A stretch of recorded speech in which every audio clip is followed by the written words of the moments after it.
what is your hatred for John Cena? Yo, when Hulk Hogan takes a rock bottom better than you, there's a problem. There's a problem. My man. All right, so give me the camera. On rock bottom. Yo, no, it's more than that. Show, give me the camera. I got the fucking camera. Kenny, I'm gonna have to do it for you. I'm gonna give you the whole spiel. He came out as a prototype. Whatever. You know, he slaps Kurt Angle. Ruthless aggression. I'm not into that. Whatever. He comes out as a rapper. I'm like, okay, all right, I could dig it. You know, he's from Boston, so that's a strike. You know, that's New Yorkers. We don't fuck with Boston too much, but you know what? I'll look over that. He's doing his thing. Something original. Some I could, you know, there's something different. It's entertaining. Comes around, and my man has a choice between The Big Show, Kane, or Shawn Michaels, and he gives the most pussiest promo I've ever heard in my life. I will never forgive this. And he's on some, well, you know, I don't want to fight The Big Show because, you know, he's a huge guy, and, you know, you got the Big Red Machine who wants to fight him, and Shawn Michaels is a legend. Fuck that, bro. You already beat all these motherfuckers already. Her return on SmackDown.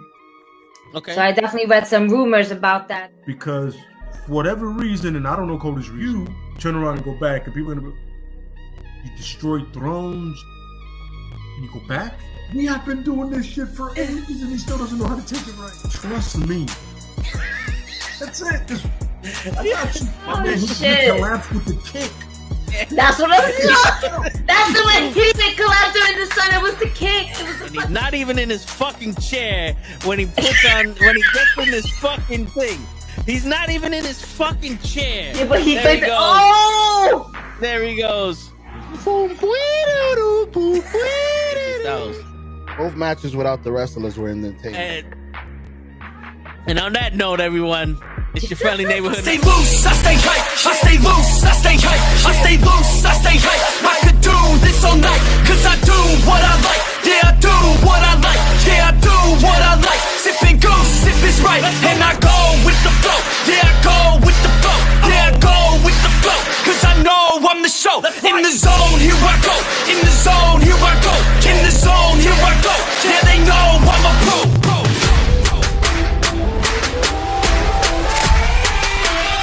Let's go, let's go!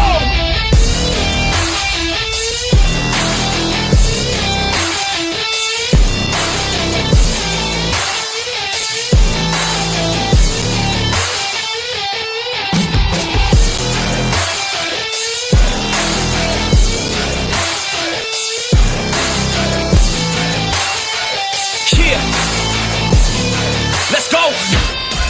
Here I go, I get lit, I get hyped for this shit! Right.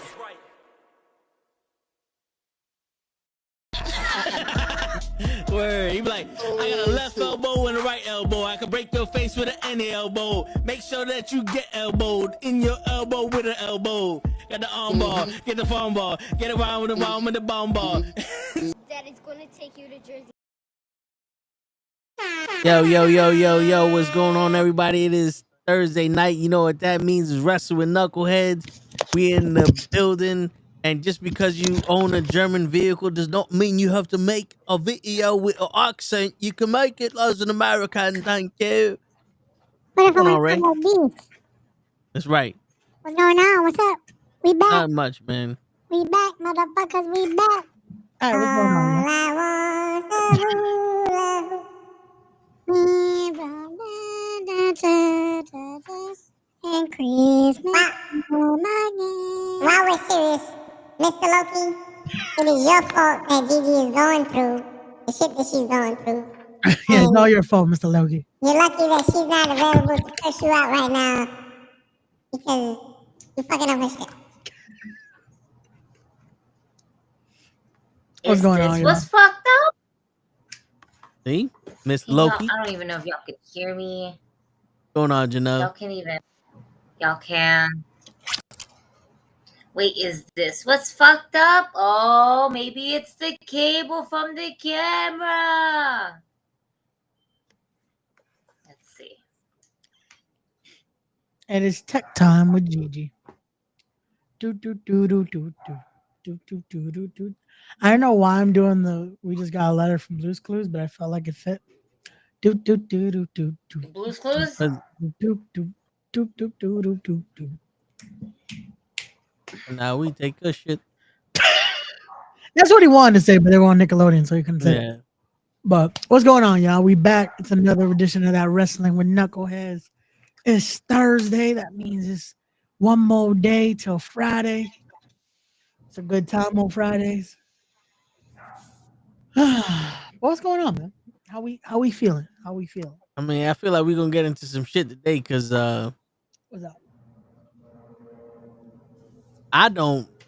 Well, we got some controversial. We got You know some what I'm saying? controversy of all the controversies. Yeah. Well, I got Yeah. pork fried rice. So I didn't come with controversy. I came with rice. Nah, listen, man. Don't start the shit. Won't be no shit. Like, all y'all people wanted John Cena to be a heel.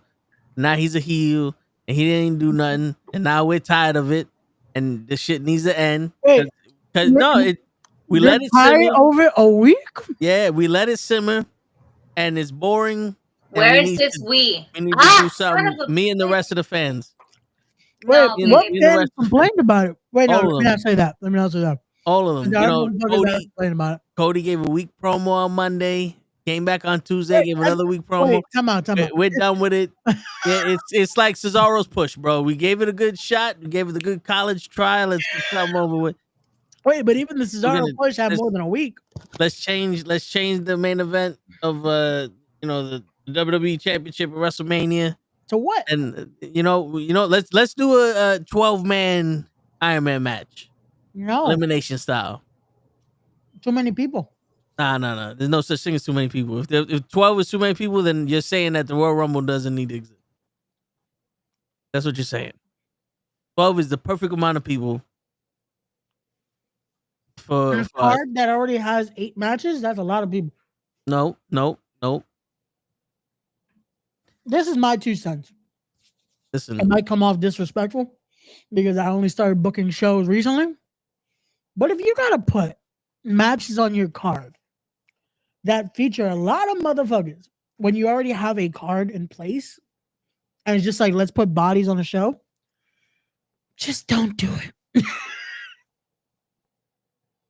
Like, listen, I hear you, and I completely agree with you. But the WWE, they don't know what they're doing, and it's time that they but I feel like take they a page do know from what AEW they're doing. and just And it's time for speedball. we need the brass ring, all in Ace of Spades Royal Rumble match, 12-man elimination style Iron Man #1 contendership for the WWE Championship. Gigi, I don't know if you can hear us, but we can't hear you.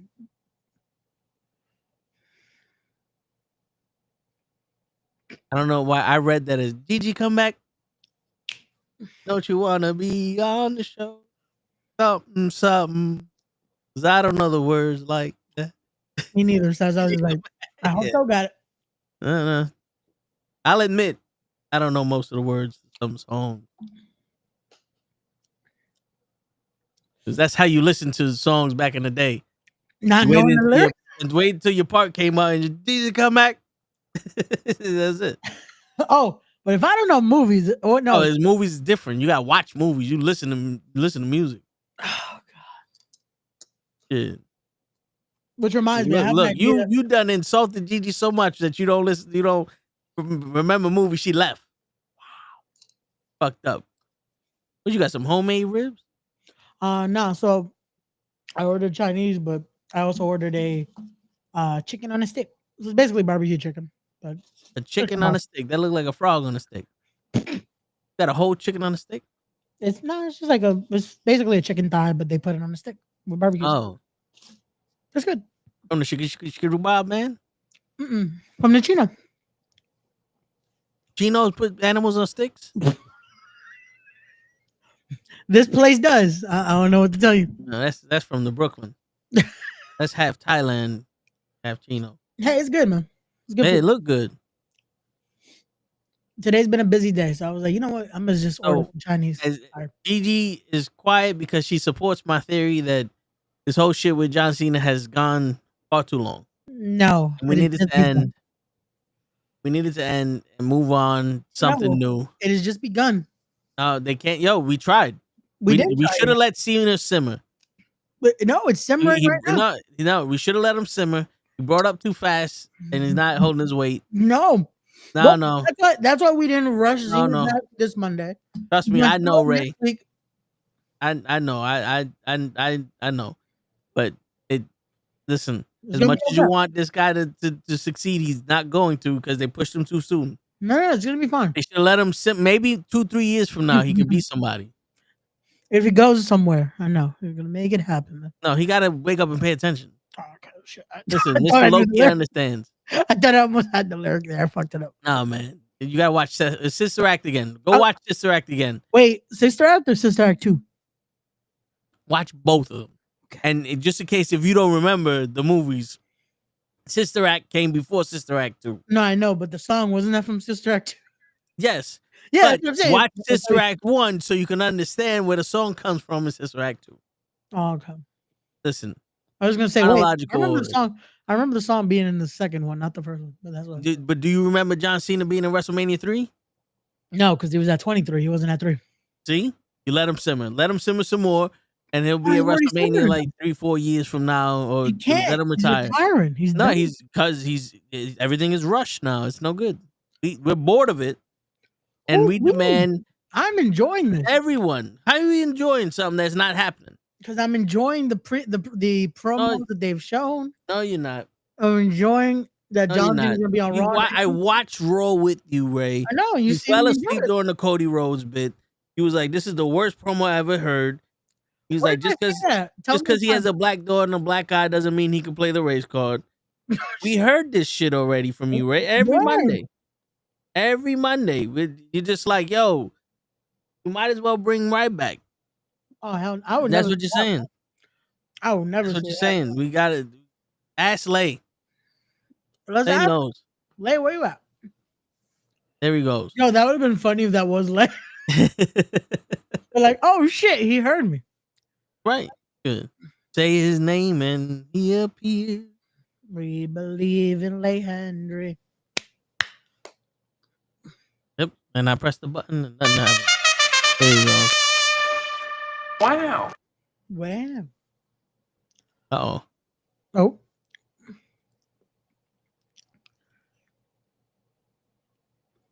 Something's not fucking working. That's what I heard. Well, I saw. Well, happy birthday, Gigi, to Mr. Loki and Courtney. They're all saying happy birthday. Damien saying what's up. Damien's another one. He agreed with me. We're all bored of this John Cena shit. We are not bored of it. Too long. They fucked up already. Didn't work. We gave enough chance. And messing with Gigi's laptop right now. He's trying to make sure. Thank you.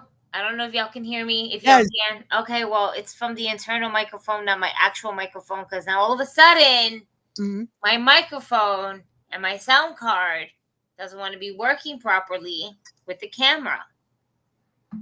Uh-oh. Thank you as well, Mr. Loki.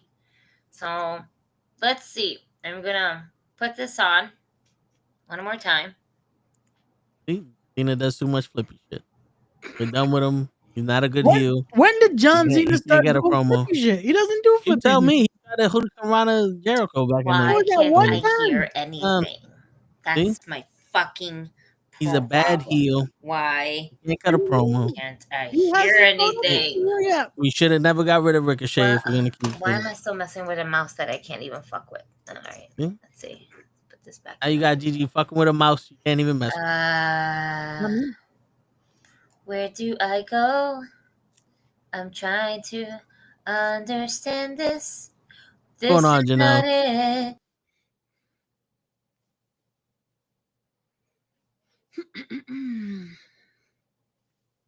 And this whole story between CM Punk and Seth Rollins, another one. We're done with it. This is the fifth fucking end of feud match that they had. End this feud. We don't need it to go to WrestleMania. WrestleMania was cute, but we fucked up. We'll admit it. Scrap the ideas. I want CM Punk versus Doink. Seth Rollins can go home. You want CM Punk versus Doink? He's already wrestling the clown. What's the difference, Ray? At least Doink had some psychology. Let Seth Rollins go home to his baby mama and his shoes and fucking Roman tribal chief. Let him win the WWE title. We need Roman to be WWE champion at the end of WrestleMania. We tried to let it happen. Cody didn't work. Cena didn't work. We haven't tried Give back to him. yet. You can't just. It didn't work. Didn't work, Ray. You can't just skip it. Yeah, we might as well let it simmer. What do you mean? It's not working now. It's too early. Let it simmer. Yo, Damien, how is it a waste of time? Let it simmer. See? Look. See, he's interested in the triple threat. See, that works. Yeah, but he's talking about the triple threat of the Lucha Bros, Machine Guns, and the Hardy Boys. That's the triple threat he's interested in. No, he's talking about Roman, Seth, and CM Punk. Nope. He said, okay, now the triple threat. Not the triple threat before. I think Gigi about to kill her microphone. It only works if that shit's made in Taiwan, Gigi. I wonder if she can hear us. American components all made in Taiwan. Oh, she can hear us. Okay. Yeah. So it's not registering the mic at all on the program? Nope.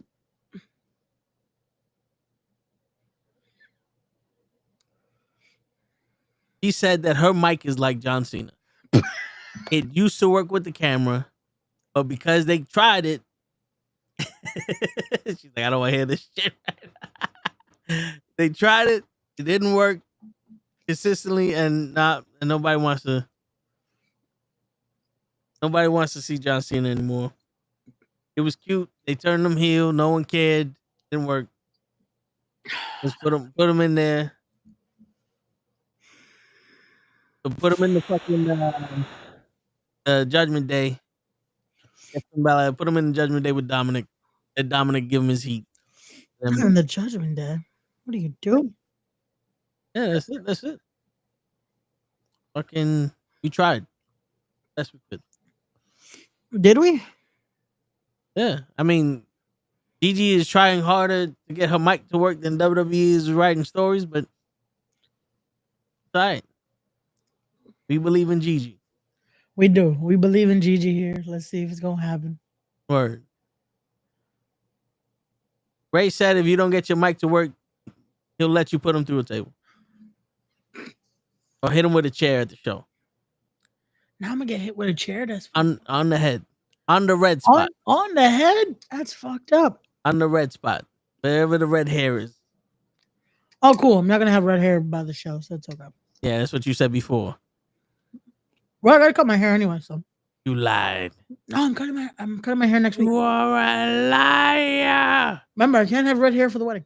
So. And neither can John Cena. So no more red hair for a while. Yo, I got to see my suit today, so it was a good day. It was a good day. This triple threat is just a mash of two fucking movies. You ever see a collaboration of two movies and it's like this shit don't work? I don't know. Do you hear me? Yes. Only when you speak. Can you hear us? I can hear you. I'm trying to see if I can get the camera now to work. I would rather see Aleister Black versus Cody than Cena versus Cody. What happened, man?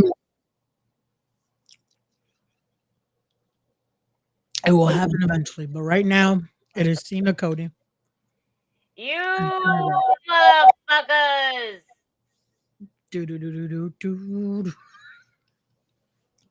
I am beyond highly frustrated right now with my whole entire system.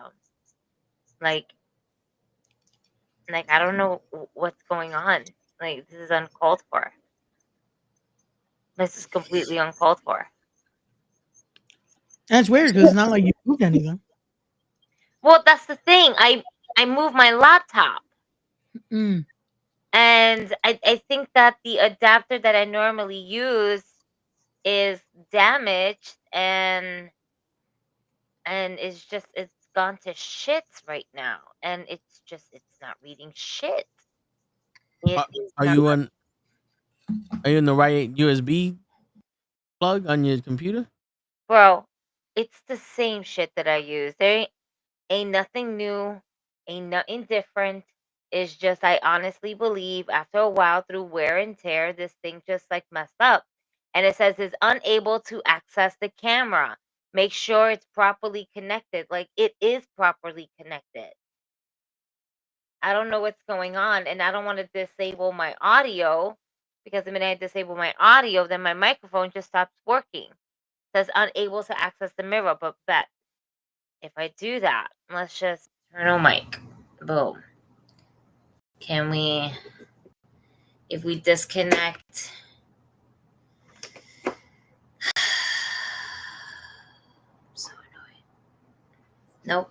Nope, but watch. Hold on.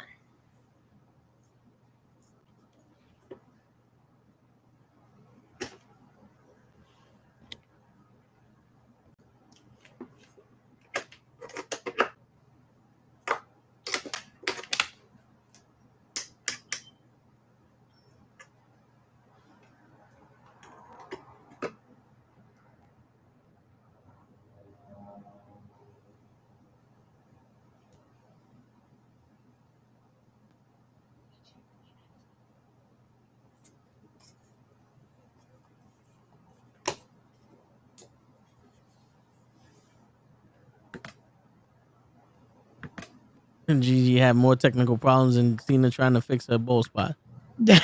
Yo. Listen, man. I don't know if he's trying to fix it necessarily, because I think legit the only thing he has to do is just go back to the military cut. Take the hair from his ass and put it on his head.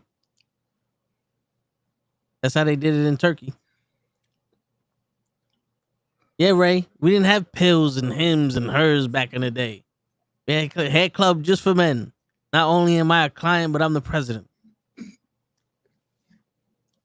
And your good hair's on your ass, Ray. Is it? I don't know. But that's where they got it from. I didn't know that was a thing, but yeah, man, that's how they did it. See the plugs and all the other shit in people's hair.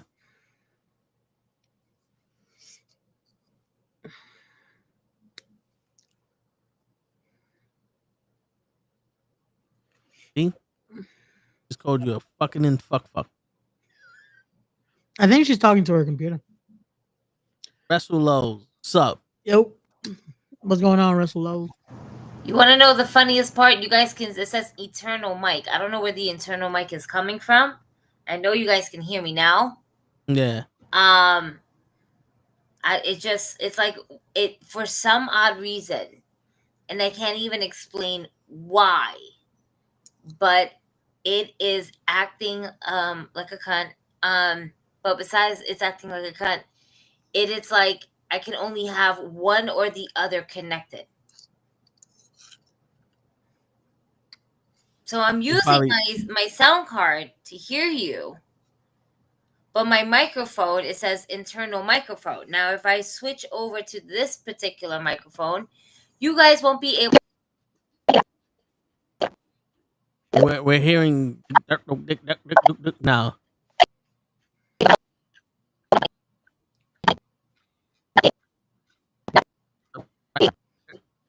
Yeah, you sound GGC3PO. G2D2. That makes sense. G2. No? Tough crowd. I'm here all week. Speaking of WWE, that's your thoughts on WWE changing the roster's name. What? We're talking about the because they removed Dirty Dom is now Dominic Mysterio. Seth frickin' Rollins is now Seth Rollins. And Bronson Reed is just Bronson Reed now. It's no longer Big Bronson Reed. Because they're all porn star names. So they took away the little asterisks to their names. Because they're all porn star names. If you ever Google the Dirty Dom? No. Is this thing gonna work? It's not gonna work. It's working. It's working now. No, it says internal microphone. This is not the internal microphone. No. The internal microphone is somewhere on my computer. I'm beyond. I don't know. I'm getting beyond annoyed with this shit right now. Like,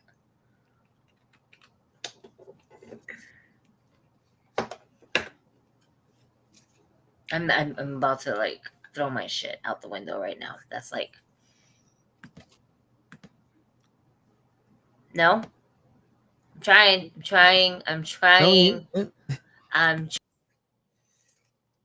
I think the chat just wants to see you throw the shit out the window.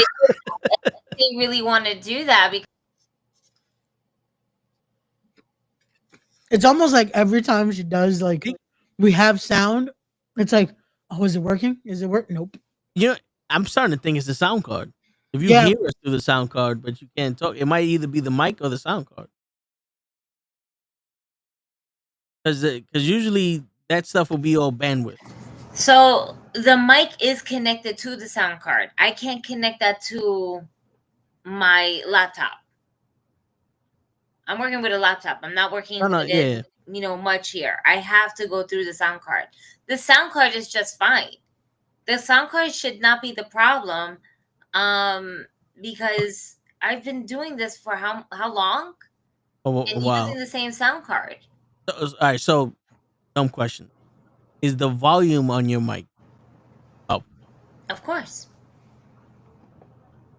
I always have it at medium. I don't change it. All right, because it was working a little bit, but you was mad choppy and robotic. Right. It was almost like the shit wanted to work. It was picking up the microphone from the webcam. It wasn't picking up what I'm using. And I keep going into my microphone thinking that you're hearing me from my microphone, but you're not. Yeah, it's because it became habit. It became habit to talk into this. What the hell is PCM? I can't hear you now. You can't hear it? Oh. PCM. I don't know what that means. The fuck is PCM? What? I don't like this.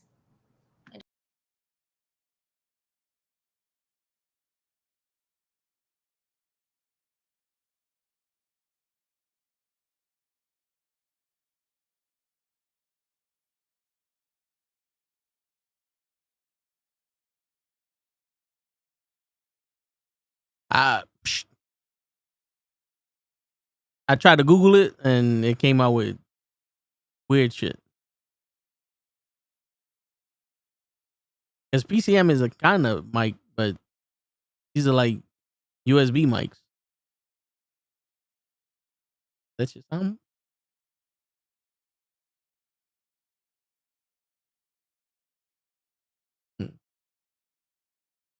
But yeah, I don't know. Maybe they're taking the names out of these people because they're looking for like Dominic is pretty soon is looking like Finn Balor is not gonna be in the Judgment Day anymore, so they might have to change his persona.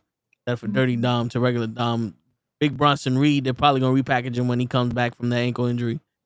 Seth freaking Rollins, he's probably not gonna be Seth freaking Rollins anymore. He's just probably Seth Rollins just for the triple threat match because Seth Rollins has a problem with Roman and CM Punk and not Seth freaking Rollins. I don't know. But I think it's just more for the way the characters are going to be soon. I would assume for branding purposes and all that, they're like, oh, let's just switch this here. But we'll see. Also, I'm still having semi-technical because for some reason this shit keeps disconnecting every time I fucking like move a little bit.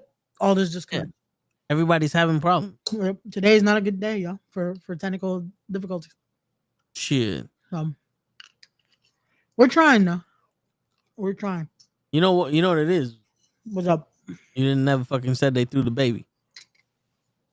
Hey, I might have a chance this weekend because if you're in the Hoboken area or in the surrounding tri-state area, make it to Titan Championship Wrestling presents the HWI, the first heavyweight wrestling and the first heavyweight invitational live from the Hoboken's Elks Lodge, featuring MLW's own Donovan Dijak, featuring the NWA's own Wrecking Ball Legursky, and many of your favorite Titan stars and more. Okay. Nice. You know? Yep. Yes. Oh my God. Okay, so post-code modulation, Dominic, Damien, basically what that is, her sound card takes analog audio, which is this, and converts it in ones and twos for digital audio so the computer can read the shit. That's what postcode modulation is. That's what PCM means? Yeah. Yeah. Because what this is an analog signal. Mm-hmm. Because it's voice vibration. And it takes that analog signal and converts it into a digital signal so the computer can read it. You can signal these nuts after all that shit. Word. Okay. I'm good. I'm cold.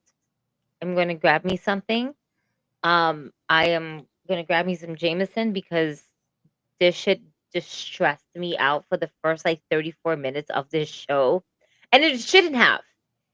It shouldn't have. Mind you, I didn't do anything special. All I did was shut down my laptop and rebooted it back up. And then it asked me, because it has Chrome, you want to open up the last windows? No. Close them. And I'm going to open a brand new window and put everything brand new in. I didn't do anything different. I didn't mess around with the plugs. I didn't do anything. And now the camera and the microphone is like, hey, we'll work now. So I wouldn't have been a dick if I would have said, did you turn it off and on again? My last thing was gonna be just to check. I went ahead and restarted it. Yeah. Like restarted those things. Oh, yeah. So just like a regular reboot. And it was giving me issues. I literally had to shut it down completely. And then reboot it back up. As just hitting the restart button. Yeah, because sometimes when you do a restart, it saves the settings it has there so it can start faster. That's stupid. I was gonna get me Jameson.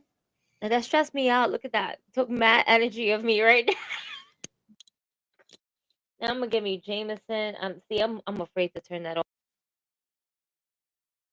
I was gonna say you probably shouldn't have turned off the camera. But sorry, we can make it. I've been playing WWE 2K25, having a good time playing this game. I had one match so far.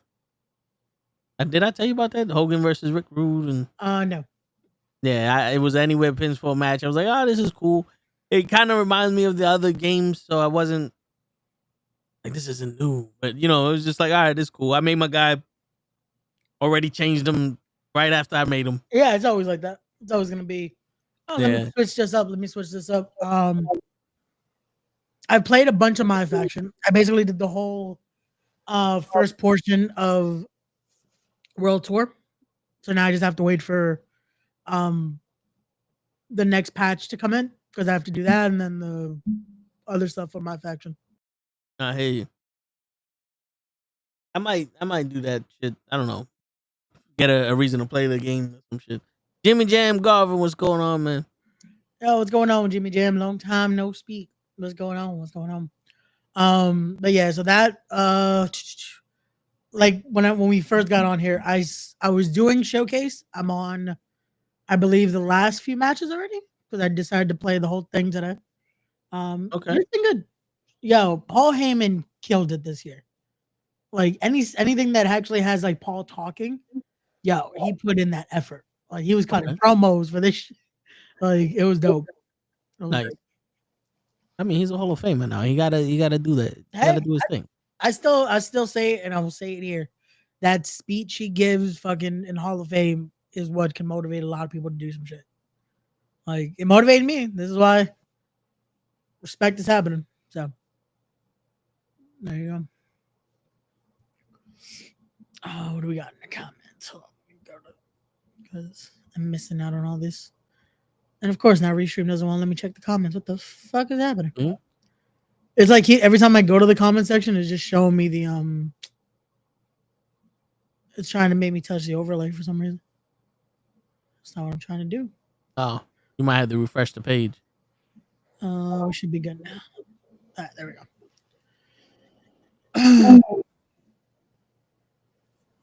Not much, just flooding folks' inboxes with memes, gifs, and shorts. Ray gets them, those just looks at them and rarely responds. I mean, shit, hold on. What you mean I rarely respond? I'm scientific with my shit. You sending it to the right toe tags? Let me find out you sending it to a chick with a big booty and her name is Osita. Yeah, I try to respond as much as I can, Jimmy Jam. If I do not, I apologize. My inbox these days are very packed. So I don't see what you're talking about. So my apologies. I got a bunch of sex bots hit me up. Damn, 17 of them. You know, apparently Raquel wants to meet tonight. Look at that. You saw that on TikTok. You replied to the certified one, and then a private one hits you up. Meet me on my private page. Have to talk. Y'all can still hear me? Yeah, we can. Yes. Listen, I'm just checking. I don't trust this fucking microphone. I don't trust any of this stuff. Jimmy Jam? What the fuck? Yeah, you don't hit me up, Jimmy Jam. You must be mistaking me for Jesus. What up, normal guy? Yeah, what's going on, normal guy? We saved you a seat. You're still first here. I'm here. I got my hoodie. I'm going to get warm. No, there's no more technical difficulties. Thank God. That was like the most frustrating 34 minutes of my life right now. There was no need for that. That was a lot of negativity. There was no need for that. More. That's not There's nice. a lot of cursing. A lot of cursing that we saw. I think me and Toe became very good at reading lips. You know what? I couldn't even hear you guys. I couldn't hear you. If you heard me, that was by miracle. You know, I heard that Naomi took witchcraft and she started cursing all the people that wanted Jade to find out that was her that beat up Jade. Can we talk about that? Oh, Bianca. Can we talk about that? Can we talk about Jade and Bianca and Naomi? Because you guys, we got an Oscar-winning novela on this past Monday, if I'm not mistaken, with Bianca, with Naomi, with Jade. I mean, let's break it down. Was it Monday or was it Friday? SmackDown? It was SmackDown. Yeah. So Naomi comes down with a bedazzled neck brace. Okay. And the best part is that both these women are giving us these Oscar-winning award tears. They were crying. Word. Naomi was crying. I was going to say Bailey. Naomi was crying.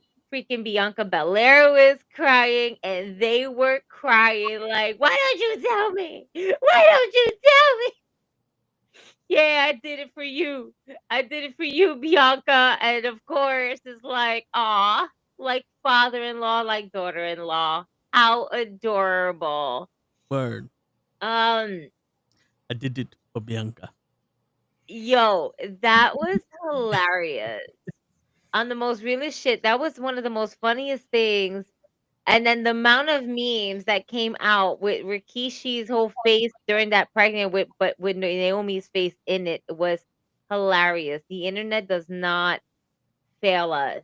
Yo, they don't quit. No, they don't. They had that shit ready for months. No, for real, they really did. And the best part about it is that Jade came out after like Bianca was starting to walk out. What can I say? Like, those women did it fantastic. It was emotional, believe yeah. It was one of my favorite segments too of the night. And it was dope because Bianca's walking out. She's crying, "Don't walk away from me, Bianca. You ungrateful bitch." Yeah. Naomi out of nowhere called Bianca an ungrateful bitch. Now, I think I'm still gonna say it. I'm still gonna say it. And I know mad people are gonna disagree with me. And they're gonna be like, "See, I told you it wasn't going that way." I'm probably gonna get a lot of those. I already received a lot of those already. I still deep down in my heart and soul, believe that Bianca was behind it all. I think so too. Like, well, what does she has to win? What does she has to gain? What does she has to gain? Will she end up losing this? What does she have to gain from attacking her tag team partner who was a champion at the time? And I'm just thinking to myself, man, pride, ego. Bianca got teamed up with a rookie to show I mean, the ropes. she gained the world title shot at WrestleMania. You're absolutely right, but I'm saying, what did Bianca gain at the moment if she would have had attacked Jade at the Oh, I mean, I mean, one. And that's what mad people were saying. What does she have to gain? And I'm like, If you think about it, at that point, they were starting to slip as a tag team, and they would have lost the tag team titles, and they probably would have never found their way back up to them, and Naomi would have been stranded. So they did what was good for business, and they got rid of Jade, and they kept those tag team titles, and they defended them as two veterans did, and then they both put themselves in a spot to become the number one contender for the women's championship. They cut the anchor loose on the boat, and they called it Jade. That's my storytelling mind coming out. I can see that. I can see that the reason you take her out is because if they were to lose the titles, Jade's the one that has more to gain right here. Like, she was the one that's going to go to superstardom. She would have been the one in the chamber predicament 2 weeks ago. Like, she would have been the one that's going for a title shot instead of Bianca or Naomi. Or hell, she could have probably won the Rumble. So it's like, it's that situation of we got to take her out before she leaves us behind. Because everyone's talking about Jade. Like, even when they had the titles, when it was Jade and Bianca, it's like all of us expected, oh, Jade's going to be the one that breaks out of the team. So it's, again, just giving a kayfabe reason because you got to try to make this make sense somehow. That should always work sometimes. You know? so I'm reading Jimmy's comments here talking about there's a lot of potential there, that they even carried the story over to ESPN. First Take this week where Bianca was spilling the tea. See, that's the thing. Bianca's like, I thought you was talking about Jimmy Uso. Gigi, I thought you was reading comments from Jimmy Uso on some kind of post, and I'm like, no, I why is he saying the same shit Jimmy Jam's saying? Jimmy Uso? No, I know you said Jimmy. My mind went straight to Jimmy Uso. Oh, I was like, oh, Jimmy's gonna even talk about this. You want to know what's funny? I was about to be like, I said that? Like, no. Don't confuse me. I already went through technical difficulties. My brain is fried. I need my Jameson, and it's cold in here. And it's about to be a full moon. A blood full moon. Shit. Which I will be going out at 2-something in the morning to see it actually be red. And if I don't see it, I'll be slightly disappointed, but I'll be okay. Moving forward. That was very specific. I looked up the times. I thought I was going to see it like now. Like, oh my God, it's not going to see it. It doesn't have to be like, there's usually, it's very fucking early. Like, even when it's like full. 2:30 something a.m. Jesus. I have, I'll still be up. I'm going to be playing video games. Gigi's going to have to take her break from my GM. Like, oh wait, it's 2:00. Oh no. Word. Yeah, no, I probably would. I would. That is the one mode I haven't done. But listen, I'm being very nice. I did not grab the Xbox. The Xbox is still there. I'm not here. I'm being mesmerized by my video game as much as I want to be. Oh yeah, I was tempted to keep playing because I was doing the rest of Showcase, and I was like, you know what? Nope, Gotta put it down. I have not. How far did you get into Showcase? I just finished the War Games match. War Games? Yeah. Yeah, you're much further than I am, friend. Yeah. And now I just noticed I have to play it again. Because you have to do both. You didn't get all the objectives. No. So I did everything if you do, because you have to choose. Either if you want to be the OG bloodline or what they're calling the rogue bloodline. So I did the OG. Right. I did all the objectives. I asked Toe. I legit, the minute I got on here, I was still doing it. Yeah. All the fucking objectives made me like, it took me half an hour to fucking do. And I finished it. And now I just went back to check. And there's something else you have to unlock. You have to play as the rogue bloodline now. Oh, shit. That's So dope. you have to do both fucking. Also, I don't know why the internet is complaining about DK. The most hardest match for Showcase was the Money in the Bank with Tamina. I beat that shit maybe in 5 minutes. I'm not good at ladder matches. Oh, I got good at them in fucking my faction, especially because of the new way to do ladder matches. I rather this than the fucking other mini game, the one you have to try to catch it by pressing your right trigger. I rather fucking just nope. Is it X triangle? Like I rather that. This makes it so fucking easier, especially if you store up your finishers and you can skip stages. Shit, I had 3 locked in. Skip. Last stage. Got my briefcase down. So you're a cheater. No, that's the point though. If you keep your momentum up, it makes it easier. So. Man thinks this is SmackDown. Just start off with 6 fucking finishes. Wow. No, you know what's fucked up? Certain matches in Showcase, your opponent starts up with like a finisher or 2. So it's like they want you to lose instantly. You know, all right. You guys seen AEW? Yes. Dynamite last night? Or No, Revolution. yes. Now, not comparing the cage matches, but which one would you rather watch again? That's comparing. No, I mean like you can't move for move. You can't say like, because that's like contradicting it. You know what I mean? You can't say not comparing the 2 cage matches. But which one would you prefer? Like, bro, like if I said not comparing WWE to AEW, but which would you rather watch? So it's hold on. So I mean, like it's just what preference did you preference this match over that, man? I was gonna say not saying like did you know the outcomes or the stories, like which one as a match did you like better than, or would you rather watch again? I was gonna say which the better way to ask is which one has more rewatch value. Which for me, as a match, Ospreay versus Fletcher had a better rewatch value because it's a full match. It's an actual. There's an ending to it. So as a match, that one I rather rewatch because it was a fucking dope match. Yeah, like Spanish Fly, that shit fucking that you could tell. It's funny because if you watch the Chris Van Vliet interview with Ospreay, he even says he's gonna try to do some crazy shit.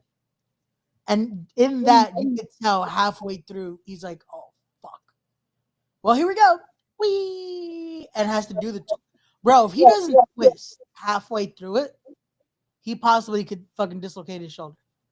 Yeah, because the way he was landing, he's coming down like this. So if he doesn't try to fucking brace, bro. But again, that's why I would say that.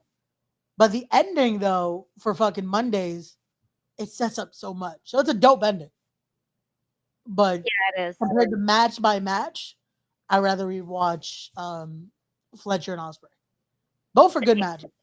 Like that's where we could at least have the conversation there that both are good matches. Just one hasn't ended.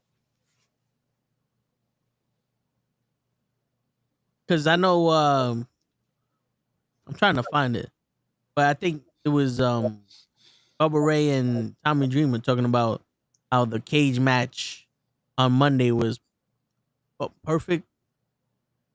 Well, because it's the vehicle to so the thing with the one on Monday is that it's a great storytelling moment. But again, if we're going match by match, I'd rather rewatch this. If it's this, we can't compare it to like we don't know what comes next. Like if we don't know that they're setting up for WrestleMania, or we don't know what's Ospreay doing next, if we're just going by, you can only judge it based off the match itself. Ospreay Fletcher is the better rewatch match. But Punk and Rollins, it's a good fucking match because it has great wrestling in there. It has the moments of like, oh, either man can win, and then you have the Roman surprise return. That it's like, okay, now we know where they're setting up, and it's on high emotion the whole time. And Show is here to give us, I guess, prostate exams. Hey, yo. Good thing he's muted. Yo, facts. I needed a fucking mirror, man. You didn't have to put me on screen. 2 for 5. What's up, guys? What's going on? Chilling, man. I'm upset, man. My boss been here all week. I haven't been able to get on. Nah, it's all good, bro. It's all good. I'm hiding in the toilet. Work. These niggas making me actually work. Word. I don't even got my glasses on. I look professional. Because all right, so I didn't see the Revolution match. That's why I'm asking. Got you. I know there's a lot of hype in that match. Yep. I definitely would recommend watching it. Like that's word. I'm hearing the same things from that same British motherfucker because he's the only person I heard talk about it. The one I sent you the video. There's too many kickouts. Ah, okay. I didn't. Now I know Fletcher and Will Ospreay do a lot of their finishes on each other, but I mean, as a story point of view, these fucking guys are best friends. Yep. They grew up together. If there's anybody that could kick out your shit, is the person you trained on. Yep. Right. It's like Bret Hart. If anybody can get out of the sharpshooter, it's him. Yeah. And Owen, because he fucking trained with Owen to do it. Yeah. You know what I'm saying? Like, but it's so also those two guys kicking out of each other's finishing moves. It's like, all right, I built up kind of resistance to this, and I know what it takes to beat you, and you're gonna try extra and all that. I get it, but Rollins and CM Punk, I think it should have been more than just like we got a match, we got a good match, but Rollins himself. Now, I'm going. Rollins has already been in that. He's in that spot, Ray. He's excommunicado, but he's getting a lot of stomps and pedigrees and your finishing move in these matches a lot. That the last 3 men in the chamber, it was SmackDown, and we loaded up this finishing moves. You know what I'm saying? Well, that's what it definitely felt like. It definitely felt like a video game, that ending to going on YTC. But the thing is with both, you kind of expect it out of those type of matches, though. Like especially a main match, it's like, oh, you're gonna have falsy, because it gets the people entertained. It gets that moment of like, oh shit, they're about to end it here. Oh, this is gonna be the end. This is. But let me ask you a question, though, Ray. Yeah. As a viewer. Yeah. I understand if Roman hits the spear. Yeah. And you kick out. At one time. Now, for me, the next time he hits it, you should be done. Or at least when he does it twice in a row, you should be done. Right? Now, in a cage match like that, where you got CM Punk and Rollins just basically trying to prove who's tougher than the other person, I honestly think that they could have went the other way of reversing each other's moves. Like every time that CM Punk went for a go sleep, Rollins found another way to reverse it. Every time he went for the stomp, CM Punk found a way to reverse it. There's one that's kind of like, oh, they're one-upping each other. Yeah. The two veterans, the two top guys, the two best in the world going at it with each other. And they're showing that there's levels to this, and they make each other reach another level. Kind of like how Undertaker and Shawn Michaels did at WrestleMania, or Kurt Angle and Brock Lesnar. You know what I'm saying? Like those types of things, I think, tell a story of who these wrestlers want to be in the match better than just kick out of each other's shit. Because, like I said, Fletcher and Ospreay, I can see them kicking out of each other's moves because they're best friends. The thing is, there's both matches are telling that story, though. It's that one-upsmanship. And then the thing is, you couldn't do the same method by doing that of the, oh, I can outsmart you because I know I've already watched how you do your moves. Let me reverse. But it's perfect that you mentioned those matches because a lot of those have a lot of falsies like that. Like Taker and Michaels, there was a point those last like few moments before we get to the end that it's like desperation moments. By Sean. Yeah, but the problem you notice that but it was Sean who was super kicking Undertaker out of nowhere, and it took him a good 3-4 minutes before he pinned him. You know what I'm saying? Like it's you know what I was gonna get to with that is that now we just see it so much that it's noticeable. That it's like no, but all right, so finisher moments. But here's the thing though. One of the best matches I've ever seen, Okada versus forgive me everybody, I'm recovering from shit. What is this nigga's name? He's the Continental Champion now. Oh, Kenny Omega. Yeah. Okada versus Kenny Omega, Wrestle Kingdom. Okay. The story of that match show was that if Kenny Omega hits you with the one-winged angel, you're gone. You lose. The entire match, he tried to put Okada in the one-winged angel, and he couldn't. And then the final, and then Okada tried to put him in the Rainmaker clothesline. He couldn't. And then when Okada finally hit him with that Rainmaker, match was over. And it told the story that either one of these guys could take each other out with one move, and they knew it, and they didn't let each other do it. It was who's the first person that can do it. Okada was the first person that can do it, and he won. There was no false finishes there. Not with each other's finishing moves. With big moves, yeah, but if each other's finishing moves, nah. Yeah. No, and again, there's ways to tell different stories with it. I don't know if you remember years ago with Dudley's versus Machine Guns. And till that TNA? point, yeah, TNA. And they had protected the 3D. No one kicked out of it in TNA. And this was a match too that started that build of, oh, if the Dudleys lose, what's gonna happen? And they hit the 3D on Sabin. 1, 2, he kicks out. So that moment tells you something because it's like, oh shit, this might finally be that team to do it. Yeah. And the Machine Guns end up winning the titles. So there is ways of like, yes, you can do it with just finally that one moment without having to fucking finish. Yeah, because well, go ahead, continue. No, I was gonna say there is moments to do it.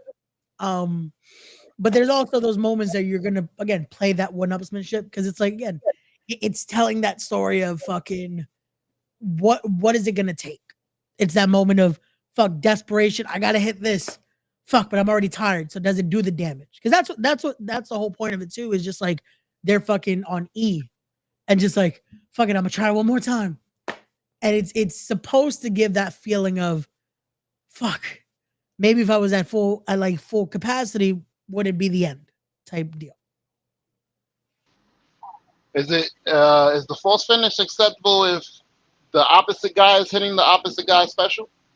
I see that a lot. I've never seen somebody win with somebody else's move. Oh no, that's again that's desperation move. That's like fuck it. This is all I could think of. I'm gonna hit you with your own shit. It's because The Rock and Austin did that in WrestleMania. They hit each other with each other's moves, and it makes sense because you're not supposed to be able to do it right. Like Jake the Snake Roberts says, everyone kicks out of the DDT, but no one kicks out of my DDT because no one knows how to do the DDT. You know what I'm saying? I love that he bro. The fact that he was like, you know what? Let me give them this answer. No, I'm not mad at it because people kick out of it. That's like, yeah, but they're butchering your finishes. Like, no, that means no one knows how to hit it like I do. Yeah, I love that. Like that, but that's the best thing that it's like that's how you protect the fucking finish because it shows, hey, yes, any move can be done. Anyone can do your move. Doesn't mean that's they're not doing it as a finish. Yeah. They don't know how to do it as a finish. But all right, so Ray, yeah, you mentioned the Motor City Machine Guns in 3D. Well, they kicked out of 1 3D. Mm-hmm. That's a good false finish. Yeah. Because that's the we're not dying. Like, you know what I'm saying? Like, you have to reach down and find another level when you're in those types of situations. And sometimes the only way you can reach down and show these people that other level is if you do a false finish. But when, like, most of the matches, the finisher, it's like, damn. Like, bro, we understand that you know how to do a pedigree. Why is that the first move you're trying to do on this man? It's like Matt Hardy. He has so many fucking finishing moves, and only one of them actually gets you to lose. It's like, bro, you don't have anything else. Like, there's nothing else in here that you can do. Like, Triple H, I get it. Because remember, he was like, Batista fears the pedigree. You know, it was like, that was the thing. That's what I'm going to do it to get in your mind. Like, I don't think he's getting in CM Punk's mind with the pedigree. Not now. Maybe if they were doing the fucking people power shit, or when Seth Rollins was with Triple H, it could get into CM Punk's mind. Well, no, I think he just kept it in his repertoire. Like, it's certain things that you kind of get used to doing. That's like, well, no, it's just here. Like with him, I was like, there's a bunch of moves he switched out from his repertoire. Like, I used to love that he used to do the Chris Hero gimmick. That he would do the fucking, he would twist you and be able to hit you with the elbow from behind. He stopped doing that. Like, there's certain things that guys, it's like AJ said, if you almost like forget, if you don't do it too much, you start to forget it. So it's like, now he's done the pedigree. So now it's almost that muscle memory. And it's a move that he can do like at those points that even if he's fuck it, he can still get you in and do it safely. But I mean, before the lockup, you're gonna do the pedigree? Well, it's you're gonna try to do it. So the point of that is also, why wouldn't you try to fucking, if it's your finisher, right? Or it's one of your main moves. If you're trying to fucking just go home, like if it's like, fuck it, I want to fucking win this as quick as possible. Why am I not going to try to hit my finisher 2 seconds in? This is the same reason why Macho Man didn't hit Ultimate Warrior with an elbow, because Ultimate Warrior kept standing up. He kept on the fucking double axe handle. But that's what I'm saying. If he could have, if let's say Warrior stood the fuck down, like somehow he got him down 2 seconds into the match, he's like, fuck it, let me go to the top. You don't think fucking Macho Man would have tried to hit the elbow? Like, it's again, that's how you make it make sense. But Macho Man wouldn't have tried to do the super kick. Why not? That wasn't his shit. No, but you know what I'm saying? That's like, if again, it's a move in your repertoire that you think, oh, usually this puts someone away. Why am I not going to try it early on? Like, let me try to fucking end it. Hey, Becky Lynch did it. What'd she do? She hit fucking Bianca Belair with a special. It took it home in 2 seconds. Bloop. Oh yeah, at fucking yeah. SummerSlam. I know what he's talking about. Yeah. Again, it can Just saying. Remember this. So, why does it look like Show got a ring around his fucking face? I'm listening. No, your picture is too damn small. Oh, my bad. I No, I ain't want to be blank. Don't it look like he got a ring light around his face? That's like, did he make a PNG of it and then do it? I don't know. Probably, yeah. Hey, what's going on, DJ? So what you missed was Ray said that Seth Rollins should have ended that cage match real quick with a pedigree. Well, damn. So I said, damn, Ray. You would try to end it quick with a pedigree. So you need it's a main event. You need some ups and downs first. Yes, exactly. That's why we have the ending segment of I love fucking with Ray. Finish. This ain't Raw versus SmackDown. You can't just be coming in and hitting finishers and then just to go to the next part of the game. I love how DJ just goes along with what Toe says, knowing that like Ray probably didn't say that, but fuck it, we're gonna get going. I'm from LA. It's a requirement that you take improv classes. So so you got to be ready. You walk down the wrong street. Hey, what you doing here? Nothing. I'm thinking of my sister. Vato loco. Wow. What you doing here? Huh? I was, Yeah, that's wild racist, but I be saying I was giving besos to your sister, eh? Yeah. This isn't my Yaris. I stole it. wow. Let's go to Yak in the Box and get a Yumbo Yak. Orale. All I could fucking think is that scene from George Lopez. Can I have a fountain drink? What's that? Why you not say soda, stupid? Come on, say this, say fountain drink. Why you not say so? Oh shit! That's funny. So DJ, you walked in on that conversation. They're talking about the comparing, while not comparing, allegedly the two cage matches from the past week of Kyle Fletcher versus Will Ospreay. All right. Comparing it to the Rollins versus CM Punk main event cage from Monday. Ask which one would you rather watch? So I said that Monday was a nice vehicle for storytelling, but Sunday has a better rewatchability. If that makes sense. No, that makes I can see why that makes sense. Let me like throw a wild card in here for you. Yeah. All right. So one of the most historic steel cage matches ever. Like, damn, somebody wrote a whole. Jesus. Yeah, that was on Gigi's Facebook. Damn. What the hell? And it's about herpes and what the fuck did they write on your shit? Oh, I think we got a. Damn, that's a. Somebody came in and gave That's some a hell of a- advertising. But anyway, Wow. What all right. is this? I think it's a bot with trying to. Nobody click on that, by the way. I would not click on that. You're gonna have to go talk to Jesus about that one. Yeah. So one of the most historic steel cage matches ever with Jimmy Snuka, right? Jimmy Snuka and Don Morocco. Who remembers the ending to that match? Him flying off the cage with the big splash. That is after the match. See? Ray don't remember. He wasn't alive during that. I was trying to remember if it wasn't just a fucking drop kick. No, wasn't Morocco won and then look and bring him back in or something? That's it. How did Morocco win? I want to say he left through the door, but pretty close. So Snuka was having the big comeback, and during that comeback, he goes for the jumping headbutt, and as he's getting knocked backwards, Mr. Fuji opens the cage door and he falls through the ropes and hits the floor. Okay, so right now we'd be like, that's a stupid. Everybody would be just like they are online now. That was a stupid ending.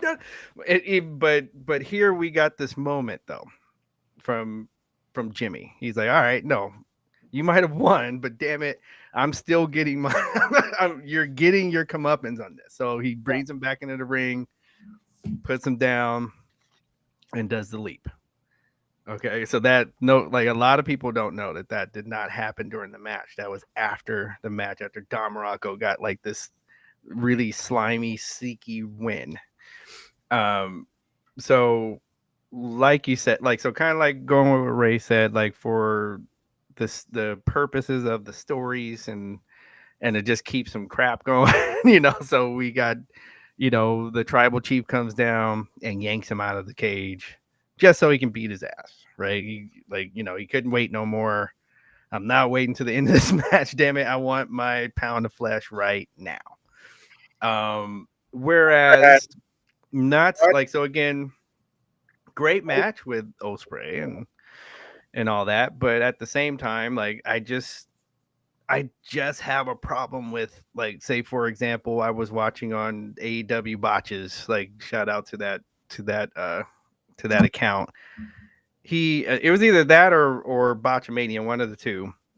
They timed how long it took them to straddle the top of the cage to set up for that move. That kind of stuff takes me out of the match. Like, I want to sit there like a 8-year-old and enjoy the match. But when you're doing that now, it's like, I can't. This is taking me. Why are you like, nobody in a fight is gonna be standing up there that long to wait to do this one move that you're gonna kick out of when you when you do it. So that kind of stuff that gets to me. Like still a great. I'm not saying it was a horrible match or nothing like that, or I'm just saying that kind of stuff really takes me out of it. I understand. Shit, what I was saying was the psychology of the matches for Kyle Fletcher and Will Ospreay. Now, I didn't see the match, but this is just me justifying the false finish. Right? They're supposed to be best friends. You train with each other, you do your moves on each other, you wrestle each other all the time. They build up a tolerance, and you dig that extra deep to get one up on your best friend, especially when you hate him. So those finishing moves is like, you got to put a little extra oomph on it to put somebody down, right? For Seth Rollins and CM Punk, those guys are rivals. Like, they hate each other. They're not friends. This is all like fucking, at this point, this is like ego driven. This is to see who the best is, and I got a bone. I'm here to hurt you, right? So my psychology is these false finishes should not be happening like this. I think they should be preventing each other from fucking doing their moves. Like, there should have been a lot of reversals from those go to sleeps and herb stomps and pedigrees and all the other shits, because it's like, yo, I fucking hate you. You ain't shit. We don't need you, and I'm gonna show you why, because I'm better than you, and I studied you. There's no way you could beat me, especially when you're a veteran as CM Punk and supposedly the best in the world, as Seth Rollins wants to say it. You know what I'm saying? Yeah, and you know what? I will even add to that. Like, I will. Because, yeah, I am pro finisher. I think finisher should finish the match, okay? So, if wiggle out of the go to sleep, move away for the stomp, whatever, right? At the same time, like with what you just said with friends, where you got best friends kicking out of, I can also say, hey, I hate this guy so much that just my rage for you, I am not giving you the satisfaction of losing to you. So I don't care what you hit me with. I'm kicking out. I'm gonna come to for that split second so I can get my shoulder up, just for this, to not give you the satisfaction of this. So I can kind of use the same thing that you were saying for when friends or training partners are kicking out, because I agree with that. Like, that's a reason. I mean, again, using another classic match, the way that the British Bulldog and Bret Hart ended, it wasn't from one of their finishers. It had to be, they knew each other so well that it had to be just something crazy to happen. Same with Owen. Yeah, right. Yeah. And then I was saying, I don't like how the first thing Seth Rollins does is try to go for that pedigree.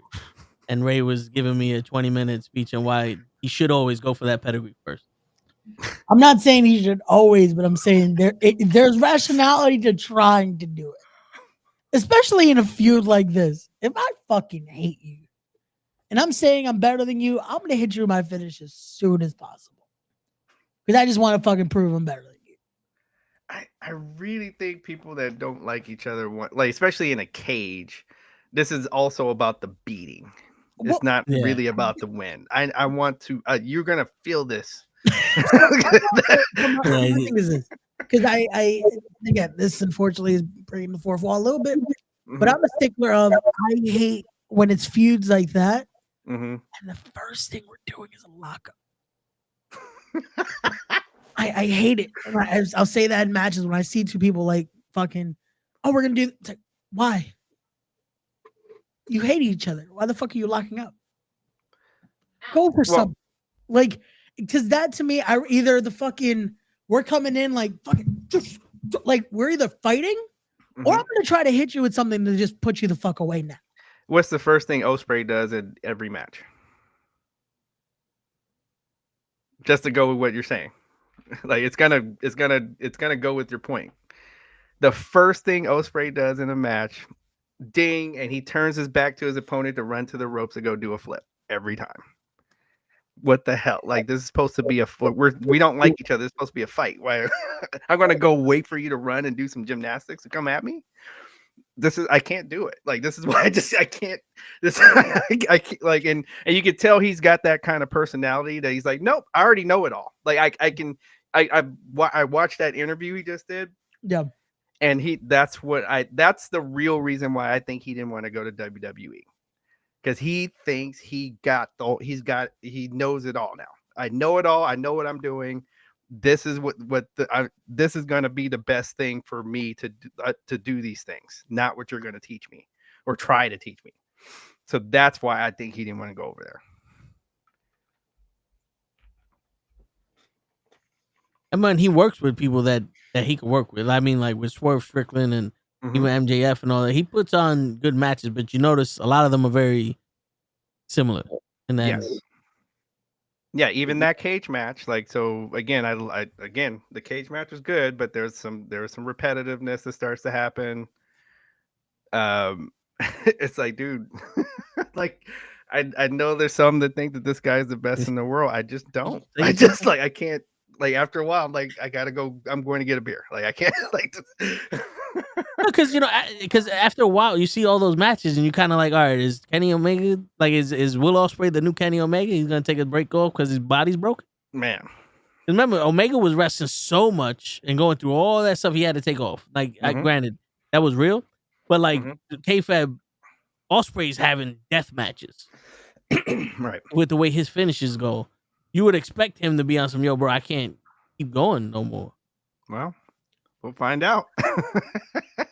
We're going to find out. And Seth Rollins back healed real quick. Remember when his back was hurting and he had to go home for 3 months? Or just do like Cope and just say, hey, my back hurts so bad I can't lose. Yeah. Okay, that article I'm sorry, but when I saw that, I'm like, why they didn't do that for Thunder Rosa then? Like, what? I'm sorry. Okay. Yeah, that has to be fucking fake. Bro, if anyone takes that article seriously, how? If he, quote unquote, has a back injury, and that's why he can't be pinned, that's a reason you can't wrestle, right? Like, because what's the fucked up part? There's gonna be a lot of people. I can imagine tomorrow's YouTube fucking algorithm is just gonna send, oh, Adam Copeland can't take pins because of this, and it's just like, you actually believe this shit? Like, holy shit! And that's how fucking the wrestling media works. That it's like, put 2 and 2 together. How the fuck does that make sense? Please, because it's like if that's the case, Austin should have just been wrestling with a broken neck. Fuck it. Just don't get pinned because you just can't be on your neck. Yep. Like, the fuck? How does that work? Like, that's the case. Fuck it. No one should take time off. Just don't be pinned. Don't fall on what you're injured, basically. Well, think about this, Ray. Yeah. How fast would your shoulder heal if they said you'll never lose?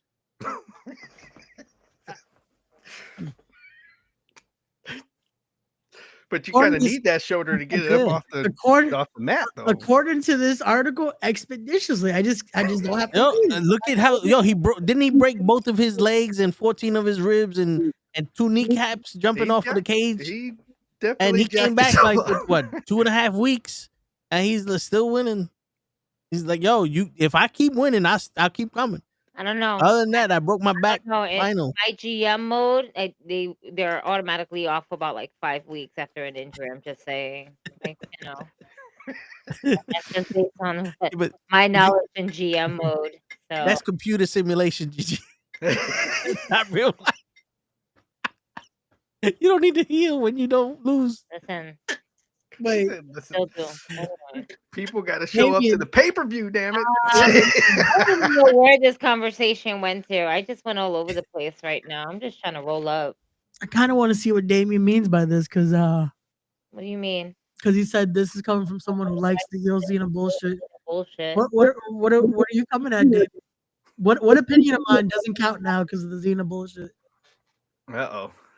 I want to hear now. Because I can explain why. Yeah, it makes sense. Ray wants to smoke, bro. I'm just saying because there's a lot of shit. That's just like Ray's tired of people talking shit about Cena, Rollins, and Punk. No, I just hate. He's ready to. I like how you had to throw Rollins and Punk in there. And Copeland, because you see when we started saying Copeland can't lose, he got red. The tips of his hair got red. Bro, it's just because it's shit like this that makes it just like, bro. When it's stuff like that, again, we're building something to Mania here instantly. Oh, this is shit because of that. It's like, so do you want the show to happen or not? Like, we got to get to Mania somehow. People don't want it because they're like, oh, it's the certain people that are participating.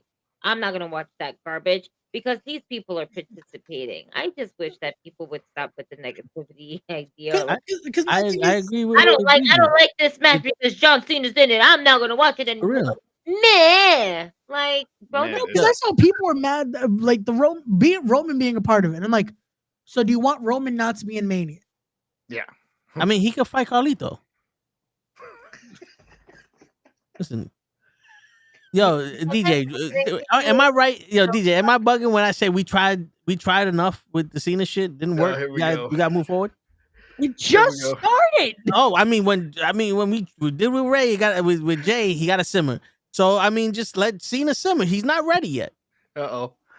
We tried, and people aren't grabbing onto it. So, it's not working. Let him simmer. We haven't even really started. We haven't even got Let him simmer. Like, bro. So is this backlash He from? doesn't want to see Cena on there, and he wants to piss off everybody because he doesn't want to see anybody happy. Yeah. You know what? No one let this happen. If this was Hogan, happening right now, someone would have told us on why. No, you want me to tell you where this is coming from? Where is this coming from? Because he gave too many keywords here. Yeah. And so this is from us saying that Jey Uso needed the simmer. Well, because he did. Does it not? Go to Cena.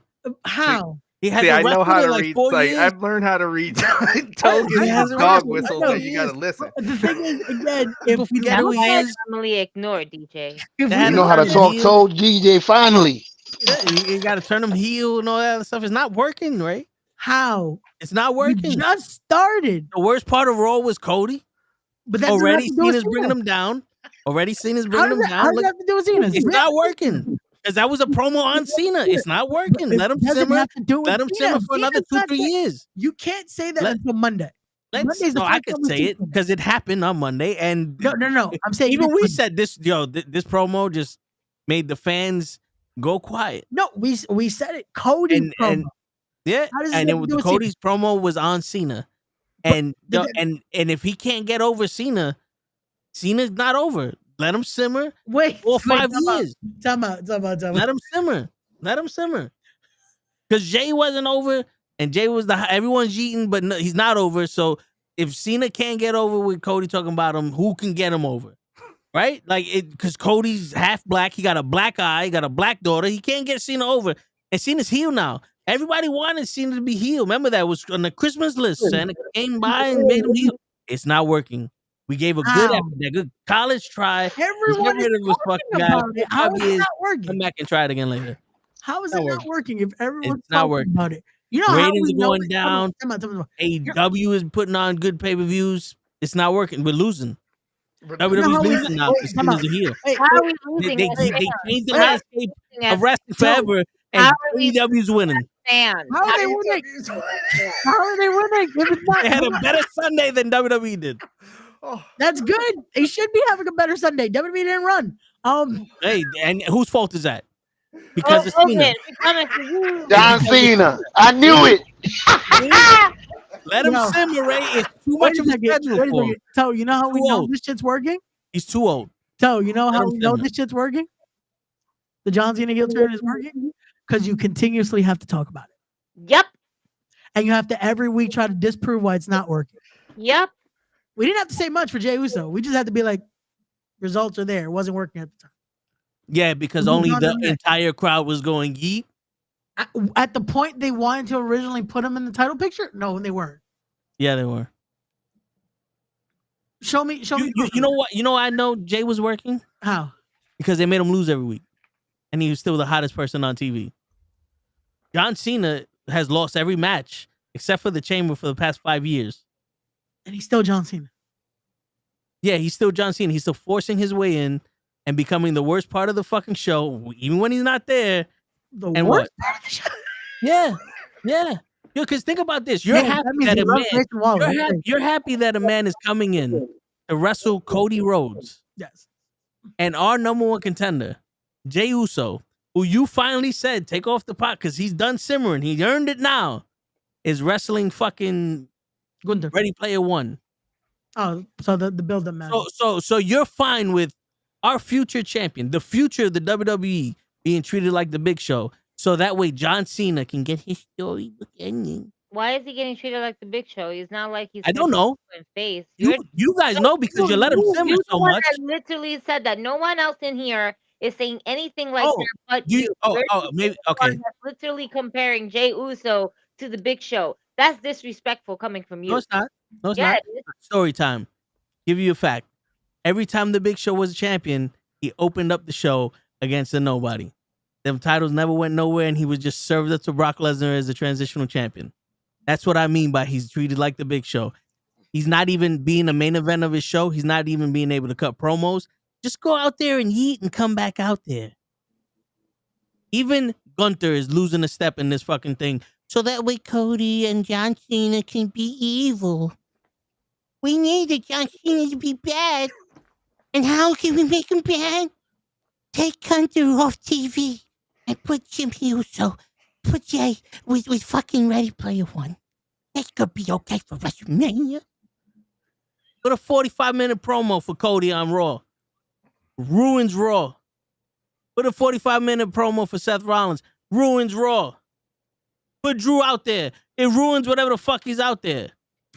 Jay comes out and they literally have to do an encore for his fucking entrance music so people can yeet enough. They don't get enough yeet out of him. But he's not ready. But John Cena's ready. It's not. We said that Jey Uso wasn't ready back then. That's what we said. You're taking it completely out of context because what we said was that when Jey Uso finally separated from Roman during that time, only you and Lay were saying he's ready, he's ready, he was ready. He wasn't ready then. He's ready now. And look what they're doing with him. He's not even playing second fiddle. He's not even. He don't have an instrument. Bro, he won the Rumble. That's it. He won. What else is he right now? Like they're putting. John Cena has been in more of a storyline than Jey Uso, and Jey Uso's been doing this. So let's go by every Rumble winner and see their builds. Rey Mysterio's build for 06, he was in a mid-card feud with Randy Orton. Okay, Randy Orton in a mid-card feud is better than a main event with Ready Player One. No, it's not. Wait, okay. Okay, Grayson Wild's better than Randy Orton. DJ, write that down. Did you call Randy Orton a mid-card? Bro, it was a mid-card feud. Write that down too. Randy Orton's mid-card. This was 06. There you go. 06, Randy Orton was in that mid-card because he was at that peak of right about to become the Legend Killer. They had nothing to do with Randy at that point. In 06. So we go, okay. And you know what else? Wait. No. Let's not gloss over the fact that this was also for Eddie. And he was also in a feud with Kurt Angle. No, did he? Was he that match at WrestleMania? Wait, was he in the feud with Angle, or was Angle feuding with Mark Henry in between it? No, we're talking about WrestleMania. No, but the build for it, like Uso right now, was the build not? It was for Eddie Guerrero. He won the Royal Rumble for Eddie Guerrero. Mm-hmm. Randy Orton tried to steal that shit from him. Mm-hmm. And then, I mean, you don't just wrestle Mark Henry on Friday and then WrestleMania, you wrestle fucking... So the story is that he won it for Eddie. Is that how that works for the DJ? I'm just trying to remember all the Rumble winners now. No, I'm trying to I'm showing... There's not everybody can be Shinsuke Nakamura, Ray. I'm just sorry.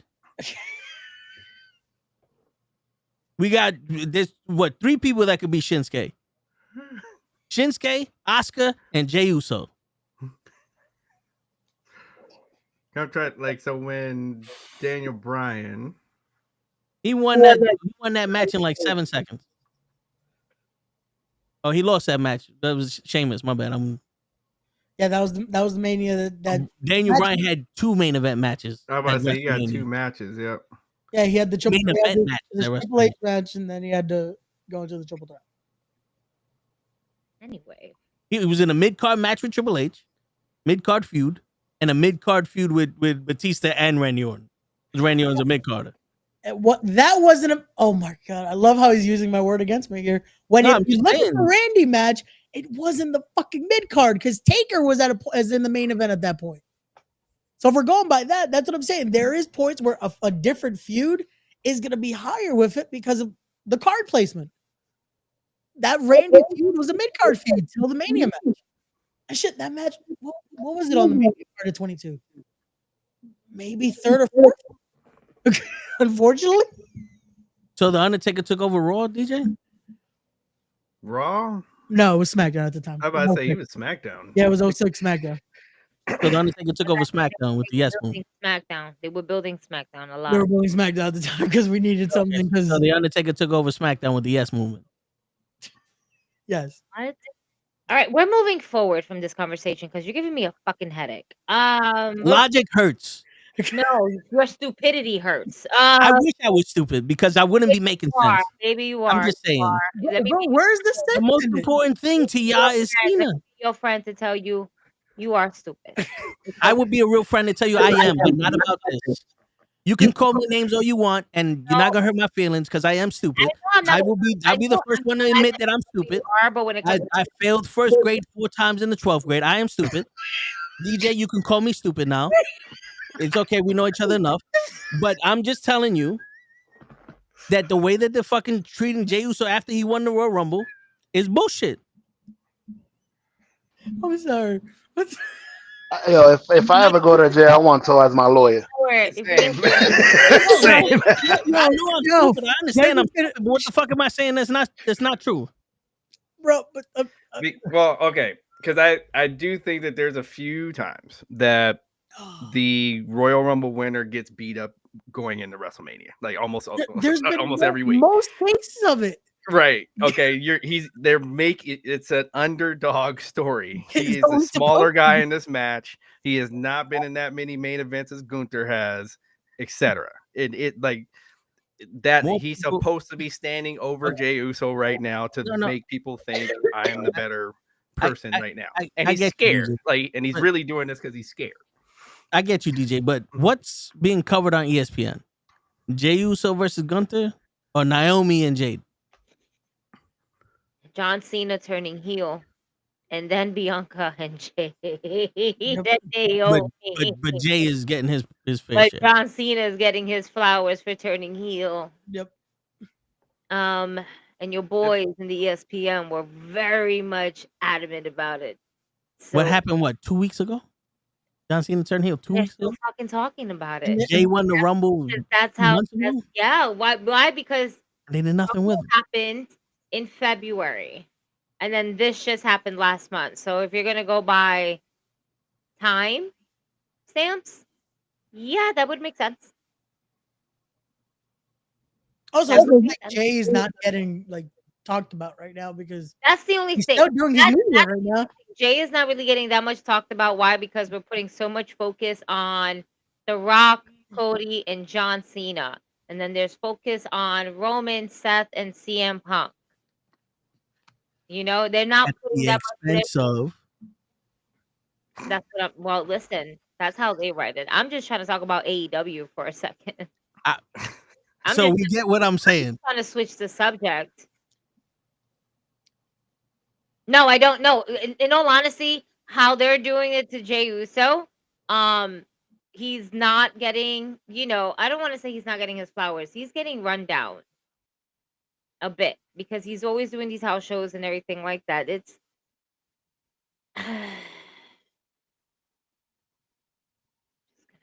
Where's Mike Jameson? You know what I'm saying? Show knows what I'm saying. 'Cause he heard every single word that we. I always know what The you're thing is, saying. we want to understand where are you going with this. That's what I'm trying to get at. He wants the same rules you got for Mercedes for John Cena, bro. That's it. It's simple. Wait, No. No? Yeah. No, Okay, that's my Now you bad. made it worse. Now, that's now, For My bad. Mercedes. Like, now what, I'm hella lost. My Now bad. I'm what did just, Mercedes have to do with it? now I'm lost. I had to bring Mercedes in this. That's his favorite wrestler. I was like, wait, if that was the point, then I'm hella lost because I don't know where we're going. Yeah, I'm like, If Mercedes was somehow in this, then damn, I must have missed step 2. I don't know where we're at. I missed that. Yeah. No. Mercedes I is got a always little in this. something. I got a little something in this cup. I was like, maybe I missed something. All I'm Like, drinking what? is water. Maybe I should switch because I missed something. Oh, Oh, hey, shit. cheers, DJ. Cheers. There we go. We're still celebrating Toll's birthday from Monday. Boop. Salute. There we go. Celebrating my birthday this weekend. Boop. Hey, there we go. Cheers. When's Teddy's Um, birthday? Like next week? Yeah. Yes. The 19th. The 19th, right? There you go. Early cheers for that. Boom. Hopefully we see Kenny eventually. Hopefully. Kenny, if you hear this, blink. We miss you, Kenny. We miss- Kenny, we need you. I We am need you to know if you can understand what Toe was saying. Do you understand the I, words? that I are could coming have out of swore I his mouth? said I said plain and clear that you So you feel like they're they're building building up up- Jey Uso, basically. they're building up Cena and Cody Rhodes Yes. with The Rock and all this other shit at the expense of Jey Uso and Gunther. So you feel like they're ruining that match, basically. They're hurt businessing Jey Uso's run because of the bloodline. Okay. Hurt Does that make business. sense? So that's okay. So that's a better way of saying it. yeah. The unfortunate situation is it kind of has to because of the fucking levity of the fucking match, because The Rock's involved, because this storyline has been going on now. How long has the fucking bloodline storyline been going on for fucking 4 years. 4 or 5 years now? Well, hell, This is do still we? technically part of it. Like, so About it's 5 years, yeah, because Yeah. of a pandemic. so it's like it's unfortunately gonna it takes precedent over anything else. Can Well, we? Chuck's because Also, yes, Jey Uso deserves this moment because technically that also stems from this storyline. Him now being main event Jey Uso still comes from that right. because of all of that we get now. Fucking yeet all over the fucking stadiums now. Fucking people going nuts and having those moments that you had at MSG on Monday where that whole fucking crowd is yeeting for Jey Uso. So it sucks that yes, he's having these moments of we care about the match. There's a lot of people that do. Is that being shown on fucking media right now? Not as much. Because yes, ESPN's gonna fucking want to talk about The Rock. Why? Why? Because that gets them clicks. Yeah. Is that gonna make this match any lesser when it comes to actual WrestleMania? No. Because we're gonna fucking love when Jey Uso finally wins the fucking title. Yep. And people are gonna be talking about it because Throughout the whole match, it's gonna look like he's not gonna win it, and it's gonna be those last 3 seconds that he actually gets that 3 count and he wins it, and then we cheer and we go absolutely fucking bonkers. And then finally on Monday Night Raw after WrestleMania, people can go, John Cena broke the record. So this sounds familiar. They doing the same shit that they did with Cody Rhodes, where Rock ruined his whole shit after he won the Rumble, and he's like, I want Roman Reigns, and everybody's like, no, why would you do that? The Rock took the shine from Cody too. This is what he do. Why y'all complaining? Well, that was turned I'm into not story. complaining. Your bro is complaining. He said that was turned into a story. I'm I just mean, yo, listen, I just spent the last 5 years advocating for this man. To see this man get thrown to the side for someone retiring, to me, is bullshit. if it was Hogan, would you felt the same way? Huh? If it was Hogan, Ooh, good question. Yeah, if it was Hogan retiring, yeah, you would have felt the same way? yeah. Because when Hogan fought The Rock at WrestleMania 18, you still had Stone Cold and Scott Hall and all those matches. It was icon versus icon, but it was multiple main event matches that they were. Eliminate that. Let's eliminate that. Let's eliminate all those other people that you Let's just eliminate all the facts I could throw out there. no, but that's the thing. Did anyone care about Stone Cold versus Scott Hall? Realistically, Yeah. When the match happened, that match was a disaster. No, but realistically, the fact- the build. Did anyone care about anything else? And is anything else talked about? Is it the fault that Scott Hall was a drunk at that time? No. It's not. But it's not even That was all Scott Hall's fault. Like in reality, Scott Hall was We're not incapable talking about the of doing. individual. What we're doing is we're trying No, to talk about Ray the asked me about the story. individual. No, I'm talking about the match. Yeah, and we you can't build the match if the guy's not capable of building the match. Even if it was Prime Razor, no one was caring That's about like that. that's like saying take Jeff Hardy out of the match with Sting.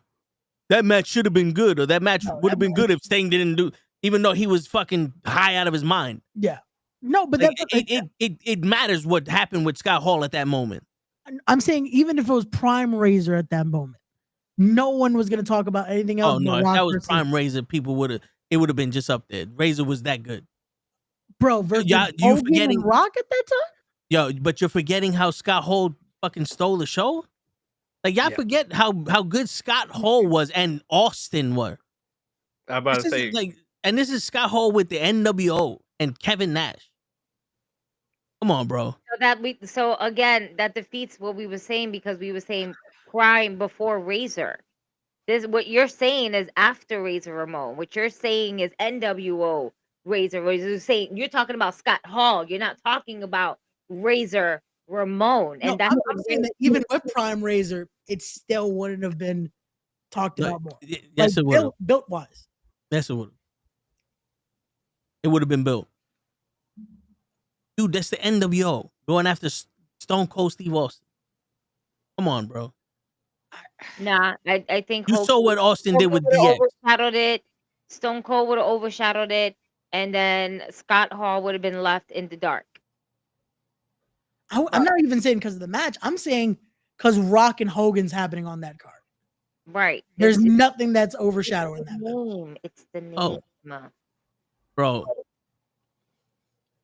WrestleMania 3, Andre the Giant and Hulk Hogan.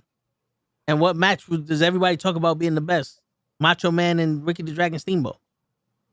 Like, as much as y'all want to throw Hogan in this shit, there's plenty of times that Hogan was the main event, and there were other matches that were better than his matches, and other times that other people shine.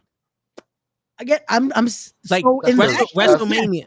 The better match is that one because that's an actual fucking wrestling Cena match. Can't wrestle either.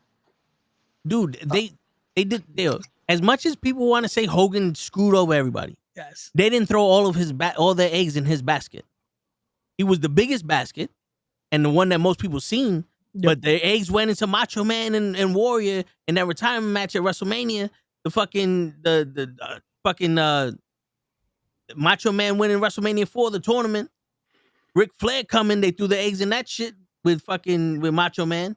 Lex Luger fucking came. Yokozuna was the champion. They would transition over to Bret Hart. Cena came, and you had two people, Randy Orton and Edge, and that's because CM Punk left. I've never seen somebody get so much that it was because of the detriment of everyone else. The Rock and Austin were the two top people, and you have The Undertaker, Shawn Michaels, Triple H, D'Lo Brown, The Godfather, Bradshaw coming out of the Attitude Era like they're fucking legends. The Ruthless Aggression Era we got. Eddie came from WCW. He was a legend when he was there already. Brock Lesnar had to go to UFC to fucking do something. Kurt Angle's unfucking deniable. But other than that, we got nobody. Because John Cena was the guy. He was there. And it's not him. It's the company. Put it all behind him. So as much as you want to compare John Cena and Hogan, you can't. Because even Roman Reigns, as big as the bloodline was, still had other people brung up. Even if it was for a month or two. People believed Cesaro was going to win the shit. People believed Edge was going to come out of retirement and win the shit. Daniel Bryan was going to end the shit. Cody Rhodes came from another fucking company. You know, like, and you had, for the little bit of while, the Hurt Business. Rhea Ripley and Damian Priest became their best selves out of the bloodline. Who did this under Cena? The best wrestler we had in the Cena era was AJ Styles because that was TNA. Hold on. Rhea versus Solo. Sorry. I'm just saying. Sorry. No, I apologize. Go ahead. Go on. It's just that you said Rhea, Damien, the bloodline, and all I kept thinking was when Judgment Day and the We should have got that, Bloodline were man. in the ring and whatever, and then Solo and Rhea was just having a straight stare down, and she's like, "I'm ready to go when you go." Like, so as soon as he mentioned like Rhea, Sabian, the Bloodline, I was like, "Oh shit, word! I need that match, Rhea versus Solo." Which is now playable in 2K20. Wait, what type of match though? But yeah, but basically the last few minutes of what Toe said is the reason why I'm just not like I'm just not a John Cena fan. That is why. Like he like that whole run made me even stop watching wrestling for a while because it's like, so this is it. Like this is just every time he appears, he's going to win. Like that's why. Like I don't want. He's not the only wrestler I want to see. So I got tired of it. I know that they're like we have people that's their age. That's when they started watching when he came around and started, and started Super Cena. So that's fine. There's Like, more of them than us. Yeah. So that's fine. Like that's where they came in. This is, you're gonna be more of a fan from when you started the conversation. But what he just described is exactly why I'm just like I don't like seeing him win. I don't like I'm glad he's going away. Like I'm like I think he kind of ruined wrestling a little bit.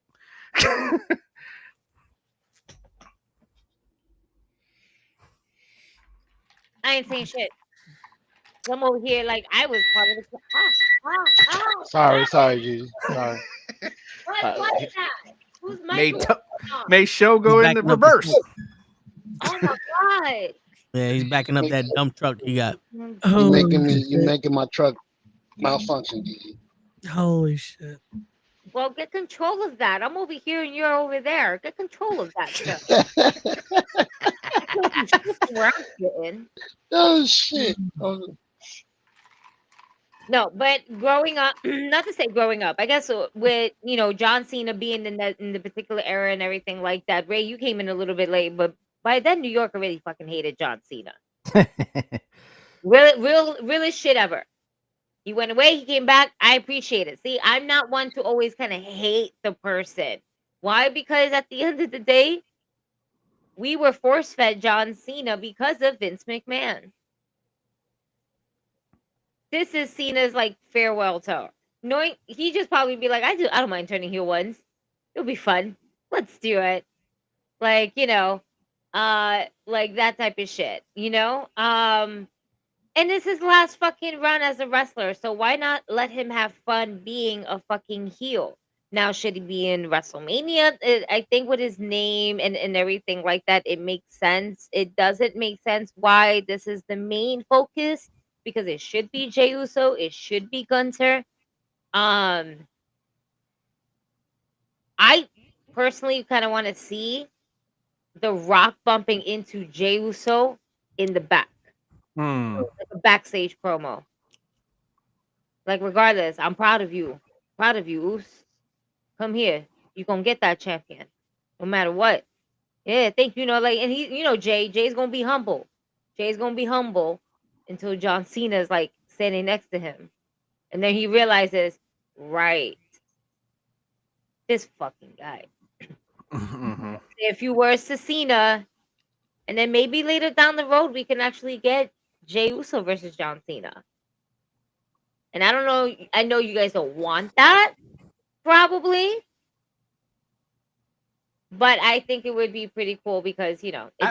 I guess I want to tie in everyone from the bloodline to John Cena at least once before John Cena is completely out the door. I wouldn't mind. I don't mind nothing they're doing with Cena. I'm minding it's at the detriment of these people. Mm-hmm. Per usual. Yeah. So. But you know what? You know what took over? It's something similar like that. When we got Revolution, and the main event was not Toni Storm versus Mariah May. I'm sorry. Man. I didn't want to segue into that, but I had to because holy shit. Toe, you still haven't seen this match, have you? Nah. It is a wonderful movie. I've seen like highlights. I know it doesn't do justice. Nah. Like it was a whole cinema movie. It was great from beginning to end. But Can I just go ahead. like before we go, like we're like save that for real quick though. Like so this like so we got like Dark Sage here, like saying saying what they're saying here, and this is the only thing I'm going to push back on for what you're saying. I just noticed the comments at my Yeah, screen. no worries. Wait, you talking about the comment? Yes. So, do we need Punk versus Seth versus Roman? No, but it's WWE giving it to us. Yes, why? Because it's what they want, and they do not care what fans want to an extent. Only way WWE will ever care what fans want is for them to one day just not to react to anything, and they do, and sit there dead silent and do absolutely nothing. Not all crowds are like that. Yeah, so this is what my pushback is. We don't know what we want. Like as a whole, like as people as a whole, like when you get a mob mentality like that, we don't know what we want. You don't know what you want, man. I don't know how old you are, but I don't know if you've ever read like when you read books and when you read a story, like how stories go, you don't know what you want when you start the story. You don't know. You just see how it ends and you go, oh damn, that was a good story. But can I rephrase that a little bit, DJ? Sure. We know what we want.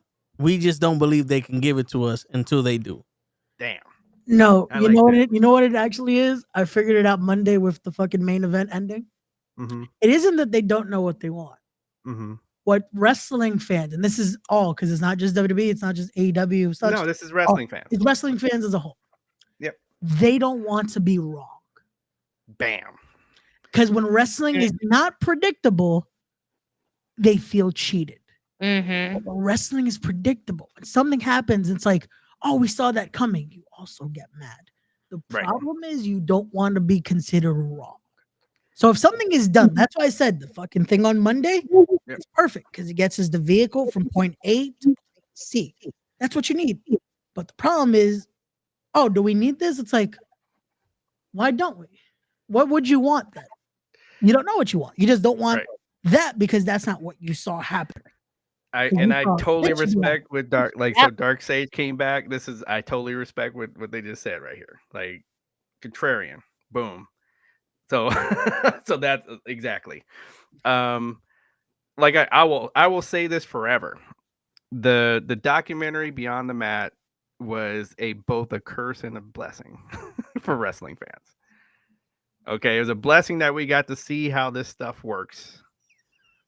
But it was a curse because now everybody thinks they know how it works. They think they know. So so now because I know, so now I'm gonna go to this event to see what I think is gonna happen. And then when it doesn't happen, oh, they're fucking up. they didn't do the thing that I said that they were gonna do. Come on, bro. Just stop. Every time a little bit of the magic is exposed, it's like, oh, now I'm a booker. Now I know how this works. Now this is gonna happen like this because it has to, because this is how it's happened before. It's like, and it is true what they say about wrestling fans. Wrestling fans are the most fickle fans in the world. Yeah, but the thing is, Star Wars. That's what I'm saying. Like, it's not even that they're fickle anymore. It's just that they're like, fuck, I was wrong. I can't be wrong. No, they're the ones that are fucking up. Like, yeah, exactly. It can't be me. There's no way. Well, I'm wrong. Dude, well, the thing is, it's like we're watching a soap opera, man. Right. Like, imagine your parents watching Days of Our Lives and Romeo comes back. It's like, fuck, how many times is Romeo gonna fucking fall down the elevator shaft? And, oh, but this time he loves Maria. Right. Yeah. What does that mean? Yeah. Well, this time he's gay. Oh, shit. How did he turn gay? Right. As he hit his head, he forgot his memory. Wait, now we get caught in this shit. It's the picture book that we're reading. Yeah. When we see the pictures, we don't like the pictures. When you read the words, it's like, oh, okay. This is why he fucking did it. You know what I'm saying? It's like, this is why fucking War Machine is afraid of water. I'm just looking at a picture of him not going in the water. Like, that's stupid. No, you know, like it's the. That's the why he biggest didn't like green thing. eggs and ham. Yeah, it's the biggest fucking thing. People want to fucking judge it by the cover without fucking knowing the context, and that's what it is. People are like, "Oh, this is what's being presented, so this has to be what fucking happens." That's why, again, to circle back to this with WrestleMania, as much as yes, unfortunately, right now because we can't agree, the fucking Jey Uso thing is being pushed down. However, it's not going to hurt the moment. Because even Kofi Mania, that was the reaction that Kofi Mania fucking got. That was not the most prominent story going in. No, I mean, it wasn't. what, him earning his shot almost every week? But that's the thing. It was having to earn it. So we don't know if it's even happening at Mania. Because again, we thought at one point, they're just going to keep teasing us. But when it happened, it fucking blew up. Just like this. And that's the thing too. We're saying Jay's winning. Who knows? That could be also a fucking swerve. But more than likely it will happen. And when it does, it's still going to be a fucking great reaction. No matter what else is happening on the card. Like, because again, you have 2 nights of fucking having to try to build this shit up. All right, so Ray, it's kind of like you're going, it doesn't matter if we, advertise the movie because the movie's going to be crazy. You know what I'm saying? Like, so it's not that I'm trying to say people don't know the movie comes out. But that's the thing. They can't go watch it. But they're advertising it. We're just unfortunately forgetting the main plot of it. Like, it's almost like, hey, this subplot that's gonna be happening. We're gonna advertise that a little more. We're not giving you what's actually happening. Like, it's what we talk about. That it's like, fuck, they're giving away the big part of the movie right here in this trailer. But then they give us this. So our main plot, the one that we wanted to fucking is the fucking main of Jey Uso versus Gunther. But no, we're getting this one over here, fucking Rock and Cena, whatever they're gonna call themselves. Because that other article too, I'm just like, this it's a rock and pop connection. Yeah, that shit is just that is just funny. I'm like, if they're gonna call that shit anything, it better be the fucking Corporation Part 2, Electric Boogaloo. That's what you call the fucking team. Rock and pop. Call it that. Call it the Corporation Part 2 Electric Boogaloo. That's what he calls his fucking team. But that is gonna be the centerpiece because it's fucking The Rock and John Cena. Like, it's gonna be the centerpiece. That's gonna be the fucking marketing sale. Because unfortunately, again, it's showing that it's fucking working because ESPN's talking about it. Fucking Club Shay Shay's fucking Nightcap is talking about it. All these people that usually don't talk about wrestling decided now we want to talk about fucking what's this fucking Instagram page that they always talk about, just different kind of media. All they're talking about weekly now is fucking wrestling. Hold on. That's been posting. That's funny because I'm like, my cousin who just became a wrestling fan because it's on Netflix now.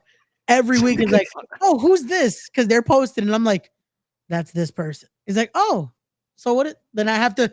The best way for me to explain wrestling to him now, I have to correlate it to sports. I had to explain it like this, different championships. I'm like, just consider it like their divisions. Like, this person's in the East, this person's in the West. That's how these championships work. Like, my best way to explain to him. But now I can't find. Complex is posting about fucking wrestling every week now. I know I couldn't remember Complex, but Complex is posting about it. So now that's how much this stuff is why they have to market it that way. And also it's because The Rock is fucking basically the majority owner right now. So of course he's going to be the centerpiece. He's going to book himself to be that part. Well, if you ever noticed, every time The Rock's somewhere, it's the most viewed this or that. Yeah. But it's always one person that's benefiting from The Rock coming out. Mm-hmm. And I'm not talking about The Rock. I mean, like, legit one person. The last time The Rock came out to promote last year's WrestleMania, it was Cody. Before that, it was Roman. Like, there's so much happening on Raw. Like, the reason why people want to be the undercard to a Mayweather fight or a Tyson fight, that's where the most eyes are. Mm-hmm. If you got Rock out there, the rest of the roster should be like, yo, let's go. People should be talking about Penta.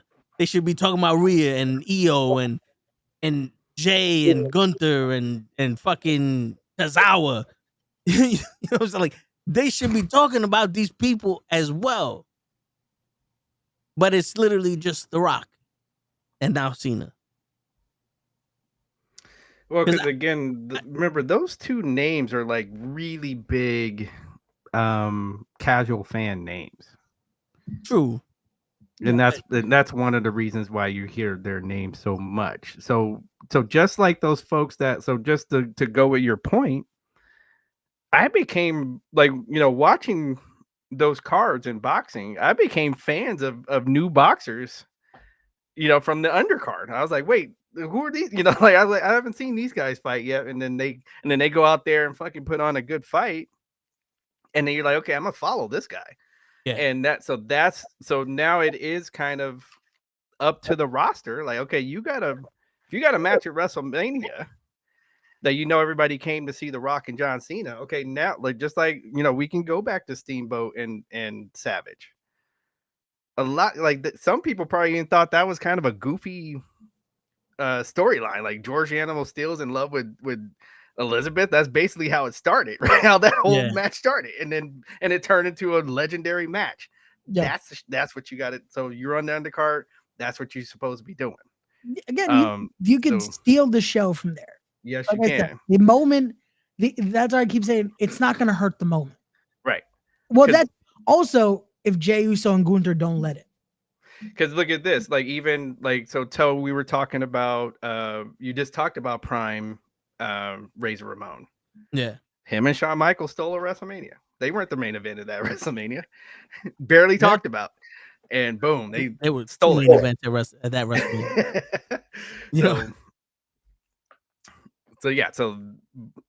I think more people were talking about the Hearts. Yeah. So, but no, they went in there and you couldn't help but talk about them when it was over.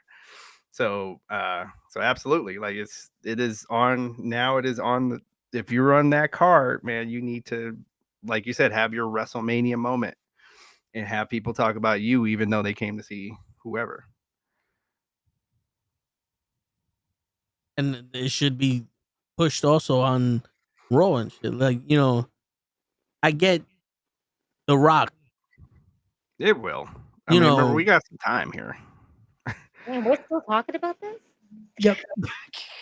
And let Gigi wants to talk about AEW for a minute. No, I just want to talk about a different subject. I don't want to stay on the same thing. Because the thing is that, guess what? John Cena is going to be on Raw, I think, next week. Yep. Monday. So with the totally different look, and we'll be talking about it. This is all we're ever going to be talking about. Just let it not be the only thing we talk about. That's all. We got 1 hour left. The whole time we've been talking about John Cena. No, we talked about Will Ospreay. The fact that someone who hates John Cena just talks so much about John Cena. And we talked about Prime Razor Ramon too. Yeah, we talked about Will Ospreay and CM Punk and Rollins, all the people I hate. You hate a lot of people, man. You gotta be more positive about wrestling. Can we talk about how amazing NXT was? I'm not a fan of Chameleon. Are you a fan of NXT? Well, my future ex-wife is on there, and yeah, she's a double. Ray quit tripping and give me the digits. Yeah. Why do I happen to have the number for all the Hispanics in wrestling? You have the number to all the female wrestlers in wrestling, not just Hispanics. Don't be racist. Keep bragging about it. Yeah. and you can't have them all, Ray. I just want one ex-wife, one future ex-wife, and you won't. You won't cooperate. One out, you can have all the rest of them. Just one. Selfish, right? Watch, you're gonna bring it right back to Cena. Yep. See? That's why we talk about, because it's him. John told me I can't give the numbers away. I'm sorry.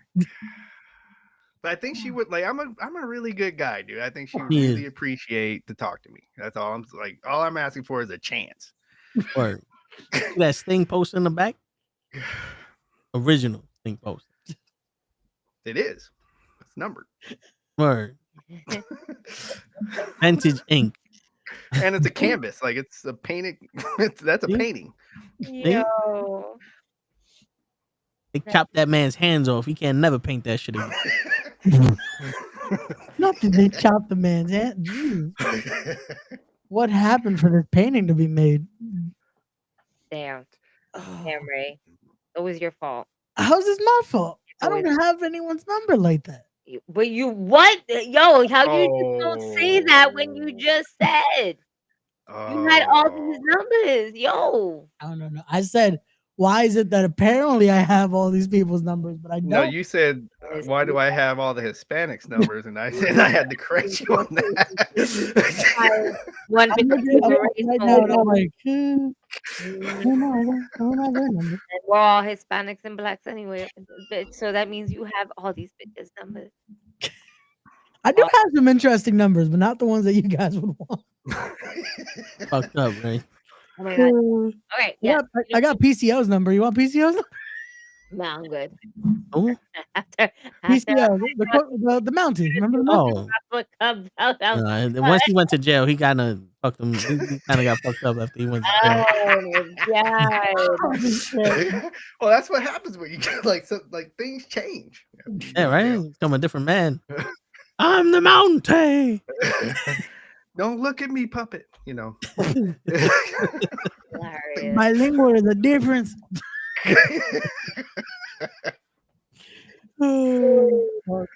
I'm happy you guys knew that reference. That made me feel good as a Los Angelino that you knew that reference. I'm mad there's so many people that don't know what that means in that line, and I'm just like, that's terrible. Like there's so many people that don't know what that fuck means. It's like I'm bilingual. There's a difference. Like, oh damn, Leroy was trying to do something. Oh my god. Go back to wrestling. So I think Gigi was trying to talk about NXT featuring TNA this week. I was gonna talk about that. Then I thought about Jade and Naomi. Oh, now we're back to here we go. I'm just like, listen, my brain is just going. My brain. If we talk about that, it's gonna circle back to Cena, Gigi. We got to move on. It is. Go to NXT. It is. We got to go to NXT. Cena wasn't there. NXT, Booker T. Man, I would have loved to have been in the crowd just to see Booker T's face when Stephanie Vaquero basically hits her move where she's just slamming Julia's head into the canvas and vice versa.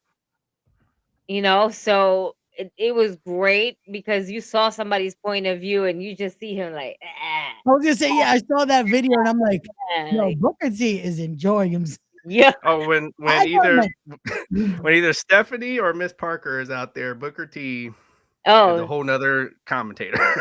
They got a big future behind them. You are married. What are you doing? He can see the big future behind them. You know, the big future behind them. That's right. Charmel would understand the appreciation for the assets that each competitor has. That is all Booker T is doing. He is being a great analytical commentator. As a fellow commentator, I commend him for his great work. Yes. Gotta analyze every inch of that. Right, because it's not just the women, it's the men. Yeah, when Obafemi and Moose are out there, he was talking about no water. Just Yo, he did it with Braun Breaker. He does it with all big meaty men, and it's the most funniest shit that you hear because he gets so animated about it. I'm like, yo, whatever they do, please don't ever remove Booker T from commentary because he needs to be in commentary. Yeah, he needs to be there. I don't know who the fuck this Booker T commentator is, but we're keeping him. Keeping him. We need. I love how Booker T just evolves as a commentator. Like You didn't like him as Black Ice, as Black Snow or whatever. And Bro, I love him as Black Snow. Oh, Booker T's coming in with it. Oh yeah. Would you commentate while he was wrestling? Now it's like everybody fucking like every time Booker T comes out, Hulk Hogan, we coming for you. Yeah. Hulk Hogan, we coming for you. Yeah, on beat. Like I was like, damn, these people found the beat and everything for this chant. It made sense in New York though. It's like, of course, the New York crowd is gonna be able to do that perfectly. It is. Tessa Blanchard been getting it too. Yeah. God. No. We coming for you. I'm like, oh. I want to see what's gonna happen in Mexico because they're in El Paso. They're doing tapings in Mexico and in El Paso this week. So I want to see. What is that nickname? The Chiquita Boquita or something? What? The la chinga la gringa or something like. Wow. What is her fucking nickname? I'm looking it up. Molichango Molinga. It's not her song or something. I keep hearing it every time she posts them. Don't know. Hold on. I don't know, but like all those things that you just said are that's incorrect, sir. No. But it sound like it. No. No. No. Un gruño de mojón. No, friend. You'll never get pussy. Please stop. Stop. As your friend, I'm telling you, this ain't the way to go. No. My Spanish is getting better. Listen, I know bitches. All I'm getting is diamante from it. Yeah, that's all I'm understanding from the song. Because no offense to the person that sang her theme song. Their Spanish was kind of broken. Wait, whose theme song? Tessa Blanchard's. Tessa Blanchard's. Oh. Like whoever sang it, their Spanish is a little, como se dice, in the words of Celia Cruz, not very good looking. Not very good. I don't know if they did that on purpose to like almost make it so it can't be understood in English. Probably. Yeah. He's probably calling people maetes and everything in the song. La Unca? La Única? Is that what you're talking about? Yeah. Okay. The Queen of the Carolinas, but she's like, she said some shit. La Única is the only one. Yeah. And she's the only one that's still being called. Like crazy right now. I will give this because speaking of Tessa Blanchard and all that, people that I got to give Moose his credit. Moose did well this week on NXT. Mm-hmm. Dude, that match between him and Obafemi. Yeah, Moose, that was a classic. That was a real fucking classic right there. I need this Moose on TNA. Like, why can't he do this on TNA? I mean, you know why? He looked like a main event player. Probably bored. You know why he can't do it. Why can't he do it on NXT? On TNA. Because I'm on TNA. Because TNA does not have the production of the WWE behind it. But I'm saying the wrestling. I'm not saying the look of it all. I mean, is wrestling. Bro. Yeah, but you know what? Like, okay, so respond back. Who do they have for him, right? In a competition that's like Obafemi. That's why. Like I said, I think he's you're bored. not getting that. That's why you're not getting that Moose in TNA. Yeah, I think he's bored. Like, kind of.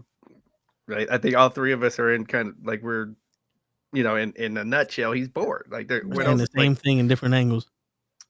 Yeah. Like there was a fire. This was Moose from when I enjoyed him. Yeah. You know what I'm saying? It's like the roster is stacked, but it's like for the X division, they have no one like to make it make sense right now. Because everyone else is over here on the world title scene. So it's just like, damn. They got no one for Moose. Well, that's what it is. And then you put him in a match with someone that's basically his size. Right. The athleticism of Obafemi. Yep. His match. They'll have something when Jake something finally is cleared. Because they had Alex Hammerstone, but apparently his contract expired. So yeah, we don't get that anymore. Jake who? Jake something. His actual name is Jake something? Yes. Great fucking worker. Like look up Jake something. I was about to say, you sound like me right now, Ray. Yeah. No. Jake somebody. No. It's legit bro, His I'm last not even name lying. is Jake His name is something. Jake something. That's his name.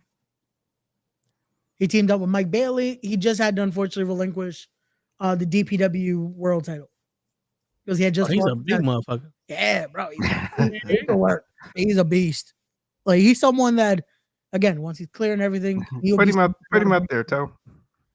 like he's someone I want to bring in for respect because he's a beast. He can work. He can go.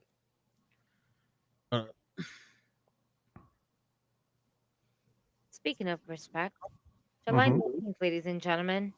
July Yeah. 19th. Oh. At the Mecca. There you go. Yeah, that's Jake's. Look at this guy. Oh, there you go. Now we don't know if he's gonna be at respect or not, but you know. Well, not this. Unfortunately, not this first show because he's still injured. We don't know he could be backstage. All right, we're just gonna put this out there. We just gonna get all the stars. We're gonna get all the stars, baby. We're gonna get all the stars. It may not be Jake something, but it may be Jake somebody.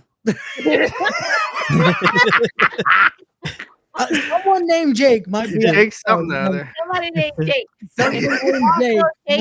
One of them Jakes. It is not included in the package either. So you know, like a good neighbor, State Farm is there. We're unfortunately not able to do that because we're planning to put Ray through a table when we sell out tickets for. Wait, July. I can't say that, so I could not be put through the table. Like, what if I just say that and Jake shows up and stops it from happening? Hey, Maybe he could be the person that puts you through a table. I'm trying to do a cheap plug for your show, and you want to fucking interrupt me, you piece of shit. Is that what you want to do? That's Straight what up you're asshole. trying to do. Like I'm trying to be net. No, that's why you fucking go away. You know what? Can't even give DJ his number. Go ahead and get you. And I'm not gonna set you. I'm trying to be a good friend here, but you ungrateful bitch. Oh dang. Oh dang. She went there. With my tears. That line was so great. You ungrateful bitch. One more time. You ungrateful bitch. Where's the tears at, Ray? You gotta start crying, so just start crying. Just I did it for you. Want to remind everyone again, get your tickets now, tinyurl.com /. I advertised July 19th for you, Ray. Get you ungrateful. Hey, bitch. you do this? We're gonna You do this to this me. show. Every time I stand up for myself against John Cena, you do this to me. Respect. We coming for you. If you two want to come for me, be there July 19th. Get the tickets now. We got 2 matches announced so far. First time ever matches. The All Father Darius Carter versus the Root of All Evil Charles Mason. We also got Sammy Chaos versus your homie, the Know Me, Gabby Forza. More matches to be announced in the next coming weeks. And more talent to be announced. Unfortunately, we took a few due to some personal situations. We took the last 2 weeks off from announcing talent and all that good stuff. But we will be coming back Monday with more announcements. Because of that, we're going to announce some tag teams. We're going to give you 2-for-1 specials on Monday. So we'll give you some more talent that will be announced Monday at 7 p.m. And then we'll go with the rest of the week of giving you some more stuff. Also, we are accepting sponsorships. So if you want to sponsor talent, if you want to sponsor a match, or if you're a vendor that wants to be at the event, contact us today. All the social media are always going to be around. So just follow us. Hit us up, and July 19th, be there. And Stephanie Record, hit up DJ. He's on Instagram. He's a real person. You don't have to be afraid of him. He's cool. He doesn't bite that hard. And Mercedes, you know you want me to. But yeah. Bueno. Mercedes, you know what to do. I was gonna say, tell she's gonna be in New York this weekend. Yeah. Yes, Gonna be here. I've been hitting her up. Don't worry, it's from my dummy account. Planning on Don't worry. $180 something for a pro photo op with her. Like, I mean, nah, that is expensive. nah. For a picture and shit, like. Listen, I'm good. I got one when I was cosplaying as Lita. I'm okay. I'm good. Yeah. I'm content in life. She was what's his name? Woody, right? My next mission is AJ Lee. That's the next mission. Word. And She then was- Lita again. So. She was Woody, right? You was Lita and she was Woody? Mm-hmm. Yeah. From Our Comic-Con, DJ. Okay. Yeah. They have the big one with DJ. They have the medium one with us. Yeah. No, not for nothing. That's like a bucket list thing that I have. Like I Yeah. want to do. Like go to Comic-Con in San Diego. Oh yeah. Oh, I wanna go to one when there's like a fucking Marvel event happening. Right. That's when they release everything. Right. I was gonna say we probably should if we can try to make it. Might be the year of when Secret Wars is coming up. Because at least that's how you know it's gonna be some crazy Yeah. shit. And we're like, yo, here goes the trailer. The fucking Spider-Man 99. Wait, what? This is why we haven't done Spider-Man 4 yet. It is fucking popped up. This is why the cartoon I've been 5D. waiting for. Nah, you're not. It's in 5D. The fuck is 5D? You can hear his heart beating. You're Daredevil watching. It's like you can feel it. It's like, wait, what? Just get punched halfway through the movie. Like, what the fuck is happening? That's Like mad wind comes every time he swings and shit. Oh fuck! I want to see the movie. They kind of do that in the 5D theaters. They kind of do that. I did that once with Fast and Furious, bro, Yeah. and I would never do it again. You can't even eat your popcorn during. You're like, Dude, it wasn't even like I was driving with Toretto. It was just he's making a right turn. I'm going left. I'm like, what are you doing? Like, why are we making a left turn? Like the fucking guy's upside down. Hello? And then they spray you with shit. And like the water's like scented. Right. And I'm like, well, I can't drink my soda no more. I got fucking Yeah, I went to Mission Impossible and I was like, soda and popcorn everywhere. I was like, what? Like, I paid $25 to lose my concessions. My shit, yeah. I ate the hot dog before I fucking started this I was shit. gonna say, wait, y'all don't know how to watch a movie? Y'all supposed to eat the snacks before, not during the damn movie. Eat the hot dog before and then so what you do is you eat everything before, but the popcorn is refillable. You go out there right before the credits start, whoop, give me the, and then you go back in like, here goes the coming attraction. You know they got that 25-minute fucking video with what's her name? You know you go to WWE. the AMC theaters. You got the chick. I forgot her fucking name, but she's like Manuno. Passion and this, and she's sitting there like, yo, shut the fuck up. Yeah. Yo, am I the only one when I see that commercial that's like, wait, where'd she get that glass Coke cup from? Though? Yeah, I want that glass cup. Yo, I'm like, yo, I understand how the movies work. Like, I know how the movies work. I'm here. I made it to the seat. I'm ready to watch it. I feel like outside. You should be playing this like on TV so that maybe people want to go to Yeah, we're already here. You're not driving us. We're already here. You're not gonna sell the point that you should go to the movie theaters to watch movies at the theater. At the theater, like I'm here already. You can't sell me more. It's like, are you? I want to be here. Stay? Like just stay here. Like just you live at the theater now. That's it. But you don't watch the next show.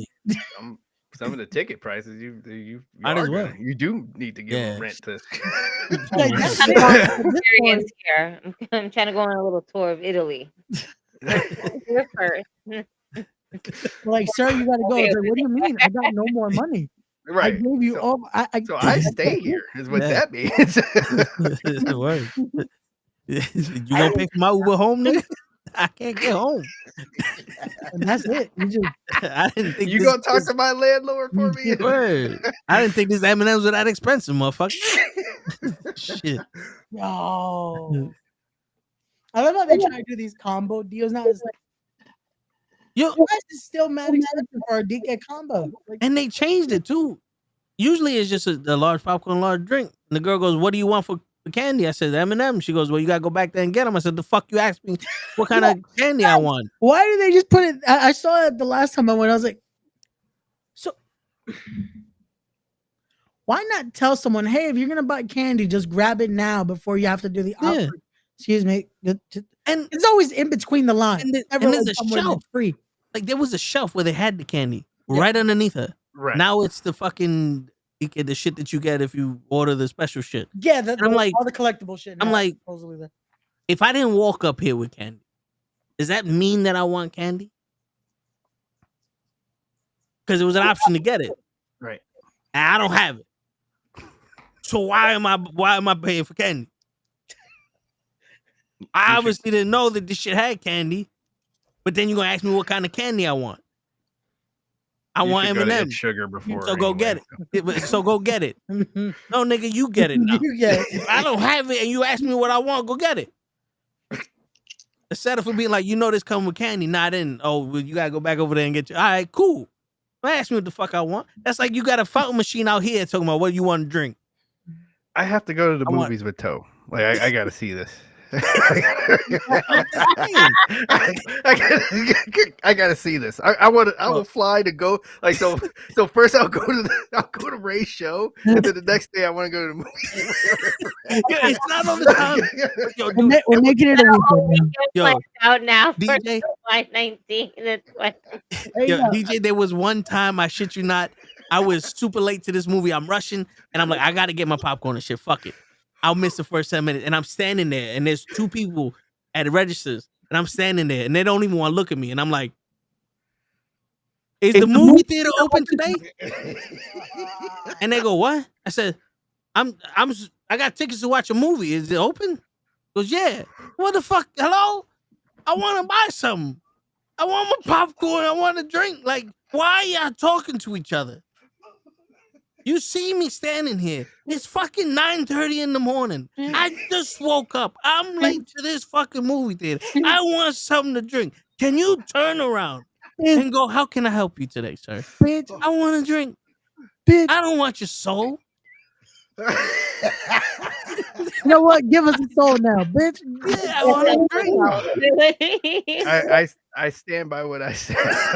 So now we know July 19th we're going to respect. July 19th, July DJ 20th will we're going to be the in movie. the building at the Mecca for respect, and then July 20th he will be at the movie theaters with Ho. We're gonna watch a movie. I don't know what we watching, but we're gonna go watch a movie. I'm gonna go, wait, We're gonna make it a whole weekend. said this was happening? Huh? What time did this happen? Oh, this was in the morning. Oh, this was I'm a morning watcher. Oh, wow. So this poor experience happened in the morning. So we had to catch an early matinee. You gotta catch an early matinee on Sunday. We went to respect to be disrespected on the 20th. I'm sure it happens in the afternoon too. So. I think we have to go to an afternoon showing because we're gonna be a little tired after respect. I'm about to say, like, damn, I think I would understand why she was upset early. It's like, you want buttered popcorn at 9 in the morning? Like, sir, she's probably like, sir, just sneak in your bacon, egg, and cheese with salt, pepper. I still want my popcorn and my soda. It's a tradition. Are the hot dogs ready? I get it. Are the hot dogs ready? And hot dogs, like, sir, just so when I'm in the theater, it's always time to eat. Like, sir, why did you not just bring a cafecito from home? It's okay. Just we're not watching right now. I want your shit. We don't got it, sir. I want the stuff that's in the facility. Word. We don't got this stuff right now. You made me pay my money, and I want your shit. Yo, my brother. Yo, my brother's the type. He walked right past you. Go, I'm not gonna make you do your fucking job, and just walk past. Yo, that's me. Especially if I'm noticing they don't give a fuck. I'm just like, I'm looking for this headache. Nah, I learned from my mom. Like, no, I got time, honey. Can I get some popcorn? Are the hot dogs ready? How long they gonna take? I'll wait. Come on. Let me get it. Let me get a large soda. You want something? Let me text my brother. You want something? You sure you don't want nothing? Give me a bottle of water just for the fuck of it, because he drinks water. Come on, let me see. Oh, I'm sorry. You're doing your job. Well, this is what I want. Yo, bro, I can't help it. I get it, but I didn't wake up this early for that. Remember what I told you? Sometimes you gotta scale it back a bit. I hear you. No, I hear you. 9 o'clock in the morning. No. For certain people, it's there. For other people, I understand. It's one of those like, listen, bro, we're in this together. It didn't sound like you understood so much about Pobrecita. She's there early matinee movie. Probably hung. What time? Wait, what day did you go on? This is a Wednesday. I believe it was last year's my vacation. I went to the movies twice. A weekday? Yeah. On a Wednesday? No, it should be okay. No, then you know what? You're justified. You're justified. If it was the weekend, I would have been like, nah, bro, it's the weekend. I would say, like, if it was a Saturday night, you know they were drinking that Friday. Anywhere from Thursday, Friday, Saturday, and Sunday. Yeah, especially that Sunday, because they said, fuck it, it's Sunday. Yeah. No, if it's the weekend, we go like 11:30, 12 o'clock. And so it's like, hey, but if I'm going there by myself, I want that first showing. So I can just wake up, go do the shit, and then have the rest of my day to me. You know what I'm saying? Got you. I want to be at the theater by myself. Understandable. Give me the keys. I'll open up, start the movie. Just have my popcorn and hot dog ready. Again, they're telling you at that point, just sneak in the coffee. It's okay. I don't drink coffee, right? No, I know, but at that point, that's what they're telling people that are coming in. Like, yo, it's okay. It's okay. Just bring your own Coke. It's okay. Right? I'm gonna walk in there with a purse, and I'm like, what? I'm like, it's Gucci, bitch. They're not even gonna check you at that point. They'll be like, you know what? Facts. We got it. We got Oh, you. speaking about movies, Queen of Wrestling is still playing fuck. in theaters. I have yet to Yes. go see it, I and wanna I see want that. to go see it. So I want to see it, but I know right now that has also become a very controversial subject. Oh yeah, this chick. We wanted to talk about Due this. to the comments made on Sunday at Revolution. I still watch it. I don't care, oh bro. my god, can we really fucking talk about that? Because Word. yo, this bitch pissed me off. Okay, so I said it last night in the chat. I have two stances on this. Mm-hmm. One, I heard what she's previously said. I get the fucking sentiment. This is why you probably should do pre-tapes, because she is not used to just anger live. Oh, fuck! I shouldn't have said that. Mm-hmm. And then two, why couldn't you think of anything else? The fact that you're going on the fucking winning, it's like. But my thing is on the reaction of it. Is anyone really offended by someone saying wrestling is predetermined? I am. Like, did we not know this? I didn't. That's kind of the point we say when people try to call it fake. It's like, Listen, predetermined. sometimes the kids need. I'm just gonna say this low because the walls are thin. Sometimes the children still need to know that Santa is real. He is. He's at the mall every December. There's ways around it. The thing is, Ray, if she was talking about boxing, I would understand. As wrestling is real to children, right? But Even she though didn't say it's fake. She just said they know they're winning. It's like it's again. It's the idea of it is just like Right. You know what it is? I just thought it's cringing because it's like so what you've learned is that I've learned that people know when they're winning and when they're losing. It's the way she said it, like that's so stupid. It's like she went to let's say she went he's to real a play. close. Don't worry. Don't listen to this fucking asshole Ray. Santa's real. Santa Wait, who got offended? Santa is real. But it's just like if she did this interview in the middle of a play, right? Let's say she went to, she went to Cats or something, and she's like, "Yo, here we go," and then and then she's interviewing the people like, "You guys know each other's lines before they say them." Like it's the same thing, dude. It's kind of like saying, "Oh, I like these comics. The cute little stories for kids and shit." And it's like it's deeper than that. Like, I understand you may have not known what to say, but Jesus. But I'm just saying.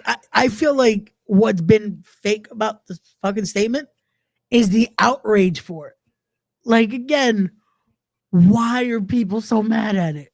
Well, because also you grew up as you still watch wrestling, and we have to defend wrestling 24/7, bro. And for someone like that to be on a wrestling TV saying stupid shit like that is just another fucking thing. It's like, yo, why the fuck are you here? That's the thing. Again, what she said, I'm more mad at just her not knowing what she was gonna say than what she actually said. It's kind of like, oh, happy birthday, Gigi. Woo woo. Yay!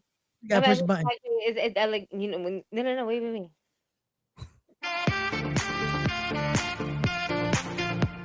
It's not my birthday yet, and somebody else in the chat said that happy early birthday. My birthday is on the 15th, March 15th. It's my birthday. It's my birthday weekend. Knucklehead, unite. You don't have to eat. I was gonna say, is it me or is that song getting longer every time? Oh no, I have a minute and a half of it. Oh, okay. Yeah. So we can never Yeah. Last time he had it, it was like an extended version. So I was like, oh. Shit, there's more to this. I copied the entire YouTube video of it. Yeah, no, this is happening. We can make that shit all night. It was a free birthday, like free cum. Hey, salty and everything. But yo, it's kind of like rap. When rap came out in the scene, and the only thing they could say was rap was like gangster, or it was it makes you hate cops and this, that, and this, and it's the encourage violence and all that. Yeah, but it was the wrong message that rap was trying to give. It's just they changed the narrative of wrestling. It's like we fight so much to show that wrestling is more than just predetermined actions. You know, for a lot of us, for all of us here, it's deeper than that. It's emotional. It's like a fucking live movie. You know what I'm saying? It's something we grew up on. For you to do that narrative to some shit is disrespectful for someone that's been growing up on the whole shit. Someone that's been training their whole life on the whole shit. It's innocent for her to say, but it's also like the dumbest shit you could say to someone. No, and that's what I'm saying. Like if it would have been anyone else, if I would have been more offended if it's a quote unquote wrestling personality. That's when it's like, how long you been talking about wrestling for? But that's your statement. Like, you get one chance. Like, I get you. That's what I'm like, because you know what it is. It's also like you said, they should have done a pre-screening because this is what's kind of fucked up, right? She is in a movie that is about women's wrestling, right? For people like me, and y'all know how passionate I get when it comes to like women's wrestling and everything like that, being a female fan in this industry. I get that my passion may not be the same as the next person, including the people that are playing these roles. Yeah. But I would be remiss to say that, damn, while you playing your role, you couldn't know your role as a character. If you're playing a role in a movie, what makes you think that you're promoting a movie? Promote it in a way as if you were to be your character in some sort of sense, with like common sense. Mm-hmm. This is what I learned from the movie. And I get that she's like, oh, it's helpful that people know this and that, but it's like, that's all you picked up? How strong these women wrestlers are, how much tenacity they need to be in this business. And what the thing is that people expect so much from other people that don't know shit about wrestling. That really don't, clearly, because she doesn't know shit. Yeah. She made it sound like if it was a textbook answer. Yep. I learned that in wrestling, people know when they win and when they lose. That's what I'm saying. This should have definitely been a pre-tape because I'm like, okay, you definitely got everybody in the back. Good answer. Good answer. It's up there. It's up there, Steve. Tony Schiavone's just like, that was a good answer. Back to you at the booth, guys. Like it's that should have been a pre-tape because you could have had that where again you could, hey, so what are you gonna say? Don't say that. Things like that. Cool. This works. Okay, and go. Like there, because I can tell it's one of those where it's like spur of the moment, mind went fucking blank, and she's like, "Oh, this is what I've been saying." And when it came out, it's like, "Oh." But ready? And here's the funniest thing. Yeah. It's because Tony Khan is literally trying to do the same thing as WWE is doing when it comes to their Netflix seats. You know what I mean? And because we never saw this many celebrities on the floor, like that. Like they didn't put that much. Like, oh, look who's here, look who's there. Like maybe look what they did with Tyson. They'll have him come in and whatever the case may be, but they weren't really showing people in the audience. in the middle of the Right. match. We had WWE kind of really put an emphasis on that because they have a Netflix deal. So therefore, celebrities that have a Netflix contract get these free tickets. Yeah.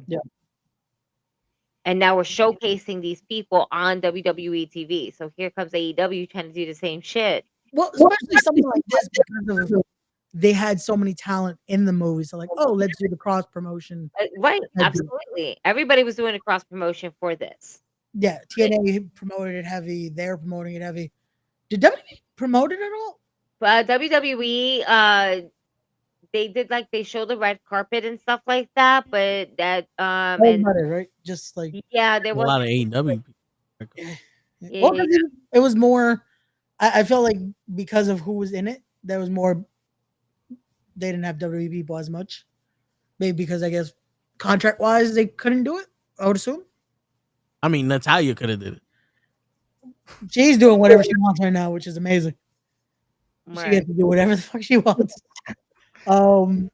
But still, that line, I'm just like, okay. But again, that was the thing that I just questioned. That's like, okay, a lot of people are mad, and I'm just like, are you mad because she said that, or are you mad about what was said? Because I'm just like, this has been our defense for wrestling forever now. It's not fake, it's predetermined. Like we've said this. This is how you fucking say the context of it. So it's like that's not new. Just her saying it, that's like we all would have loved to be able to just, hey, Tony Schiavone gives us the mic for a second. That's something I get. That's like you get your one shot, and this is what you decide to fucking put out there. Like Gigi said, make it sound like, hey, so what did you learn today in class? Dog sniffs butt. It's just like, but again, it's funny because there's been videos now because of course TikTok loves to put together like, hey, this is what she actually was saying. In the press junkie, she said something that at least it makes sense, like talking about actual winning and having those miles and miles of heart, like we like to say, so that type of stuff. But it's just like that would have been a lot better to say, and you probably would have had time if y'all would have pre-taped this. It kind of looked like she was trying to tell a joke, and it just did not work. Like based over her face. Yeah. Well, I think it was because again, it's that spur of the moment that they probably never said when they were doing the segment. They're just like, hey, eventually we're gonna come to you guys and just this. And then it's like probably they're watching a match or enjoying it, they're whatever. And hey, and it's live. It's like, oh, whoops. When that girl, I forgot her name. When the announcer, VHS, asked me who Jordan Grace was defending her women's title against, I had no problem saying Sting. I practiced that shit in the mirror. I knew exactly what I was gonna say. I could have said something stupid like fucking half man, half amazing, or what's that guy's name? Little Evil, Little Good. Oh, Danhausen. I could have said that. Wait, Not prepared. Well, I'm sorry. Can you repeat that? Half man, half amazing? Yeah, he's a basketball player. No, he knows what I was asking. What he do? I'll be right back. Half man, half amazing, and one player from back in the day. Okay. Oh man, I was trying to get to the Danhausen, but yeah. Anyway, I forgot his name, but I forgot his thing. Little evil, little sensitive, little scary. One of them shits. No, I'll put a hex on you. It's very evil, very nice. Okay. That's why I was like, what the fuck? What are you talking? Where am I? What day is it? DJ, that whole time he was trying to avoid it, and I was like, no, that's not the one I was asking. He's like, I'm not gonna do it. Oh no, we're going to do it. Very what? We're gonna revisit this. Oh man, that's funny. He had a good interview with Chris Van Vliet.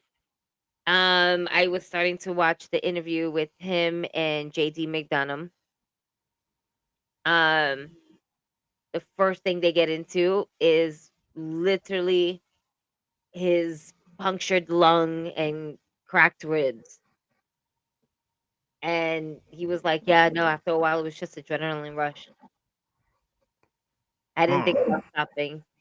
I just felt like my bones was like Rice Krispie treats. And then he still hit a moonsault. And he was like, yeah, no, it was just adrenaline. I wasn't thinking. Exactly. It was just adrenaline. I just went for it. Not bad. I didn't think my lung was, I bet the minute he went to the back, his body was like over. Yep. dying. Sit No more. down. Yeah. But he said that WWE took really good care of him. That they paid for his extra stay, that he was there for an extra week. They flew in his missus. And they really took good care of him because shit, a punctured lung. Yeah, that's crazy. That's insane. Yeah.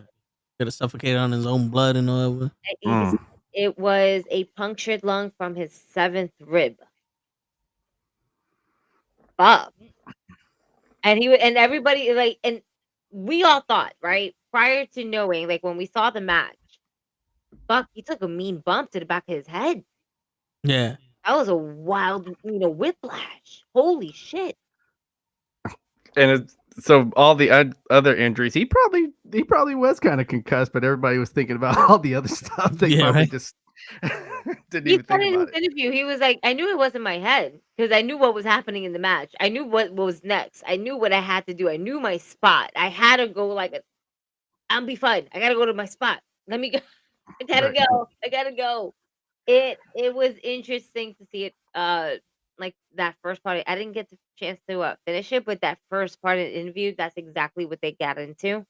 All I know is that when he returns, there's gonna be a major pop because the fact that we all know, like especially now, that one, it was a punctured lung, cracked ribs, and he still finished the match. Yeah, that's some hardcore Holly when he broke his forearm type shit. You know that is some hardcore shit because that is some like real veteran type shit. Like, no, I'm not. He didn't Cora Jade it, and I hate to say it like that, but not for nothing, that match between her and Jordan Grace could have been really fucking special. If she was like, my knee, like she popped it out, like girl, fight it through. But she just came back from injury. So she psyched herself out more than anything else. But dude, finish the match. Finish the match. Finish it. Finish it. Like that shit is wild. So when JT Stone Cold can finish it, so can you. I mean, yeah, but that's years of being a veteran. A golden medal with a broken freaking neck. So can you? That's years of veteranism, though. Like, I don't know what JD McDonough went through in his career, but he went through some rough shit to be able to stand up from that. And go, oh, I should be all right and can finish. Like Cora Jade, she's what, like 3-4 years still in this business, and she hurt her knee like what, twice now. Like maybe that's called, Cora Jade. When did that fucking 2.0 bullshit happen? When did that happen? Because she was happened with Vince. When Braun Breaker won the title, for his first time. Right, she was part of that. Yeah. So whenever that was, so maybe about 5 years now.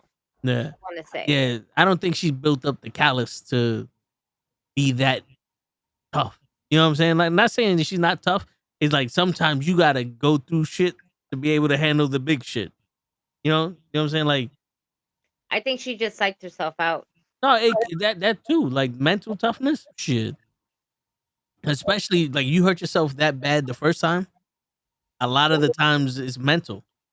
Like your knee or your shoulder can take all that. You can do all, but your brain's saying, no, I don't want to break this shit again. It's like, motherfucker, this is stronger than it was before. But you ain't gonna break it. But you sit there and like, I don't want to break it, and then it gets hurt. It's like, nope. Brain psychs yourself out. Oh yeah, no, I tore an Achilles. It took a minute for me to do anything athletic again because I was scared. Oh, shit. Yeah, an Xavier Woods injury. Tore your Achilles? Yeah, I did. Shit.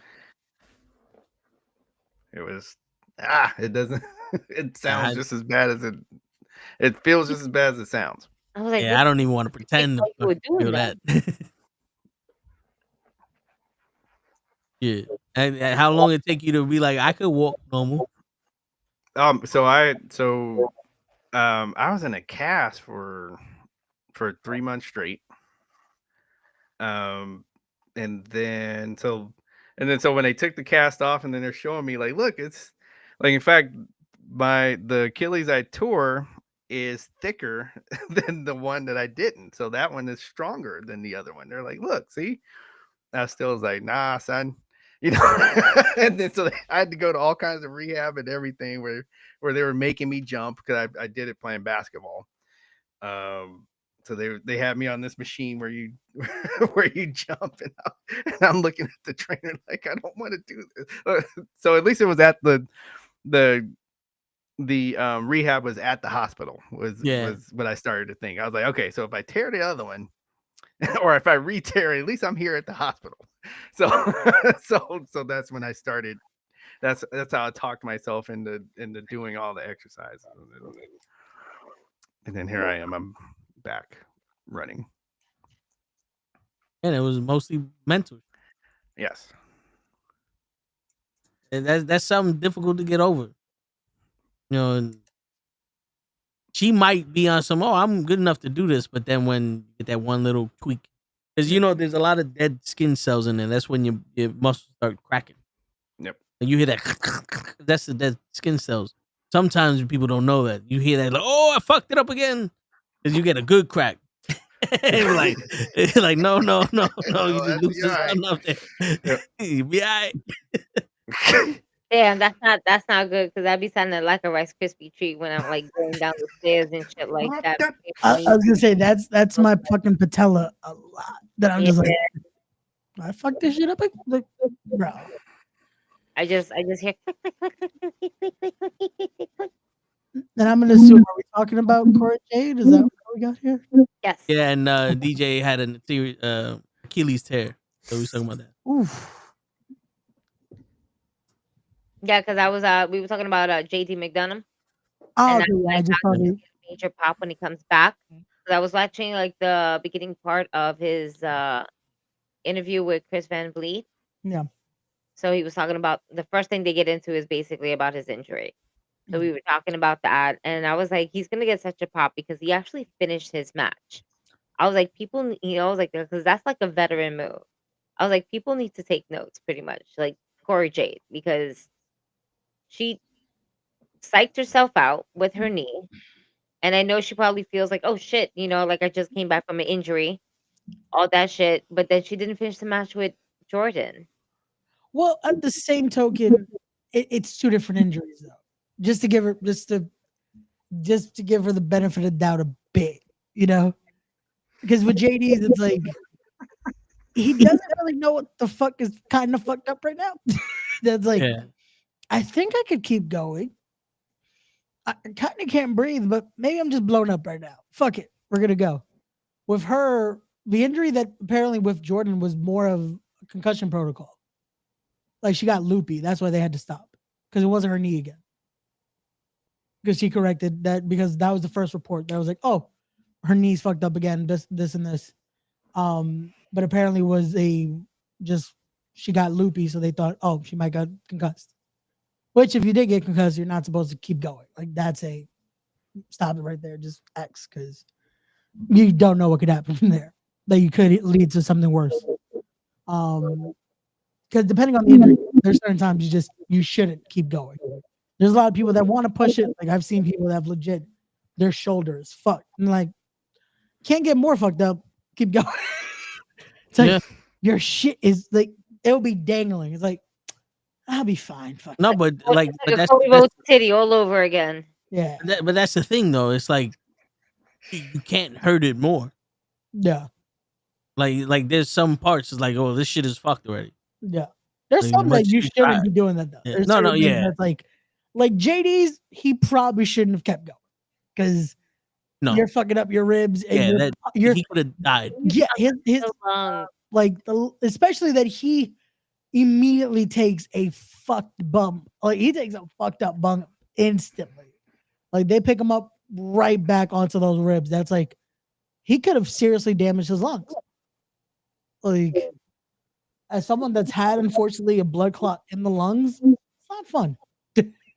Like not being able to feel like, am I gonna breathe? Like it can lead to a lot of fucking serious things. That who knows if and when he can come back. Because it's more than likely will, because he's still very young too, that he'll have time to recuperate. But it's a situation of that could lead to this was it. You know? So it's a scary situation. Yeah.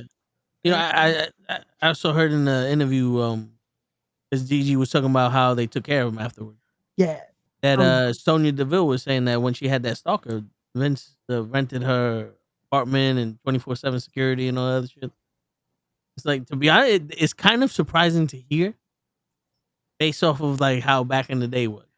Well, I think now more than ever, because of just how everything ends up getting out eventually, they rather have, as a publicly traded company, showing they do care about their talent. And in situations like this, where no one ever wants someone to get hurt like this. Yeah. And in a situation where it happened on their court, you know, because that's been the biggest issue now, like with TNA and AEW, when their talents are injured someone else, they're looked like, oh, why aren't you helping? Well, it didn't happen here, but they still do help, but they just don't put it out there. With WWE, it's like, well, they're not the ones saying it, but it's nice to know, oh, they did help, you know? I'm more surprised of the fact that with punctured fucking lungs that he didn't stop. Like the fact that he's like, And he said I couldn't, adrenaline. like the fact that he even says I couldn't like get air, and I'm just like, hey, you did a lot. Like he came in with the hot tag, he was ready to keep going. I'm just like, and you're doing that off. Like he couldn't really get it's just like, I think I'll be okay. It's like, brother. Like, I give him and I Dominic Mysterio, as much as shit you can say about him, the fact that he truly cares about like the people he's around and that family group dynamic, that you could tell. Like rewatching the clip on Chris Van Vliet is just like, oh yeah, you could see how Dominic genuinely it was that switch of like, something's wrong. They just don't know what yet. All right, so last question. What are your thoughts on Shinsuke possibly leaving WWE? It was already disproven. Okay. It was already just. Yeah. It was funny. Lace sent it in the chat that morning, and I'm like, "There's no fucking way." A few hours later, Lace sends the rebuttal article. Oh, this has been disproven. I'm like, figured, because it's a thing of, again, I know people think he hasn't been booked the best way. If they lose Shinsuke, it's just like,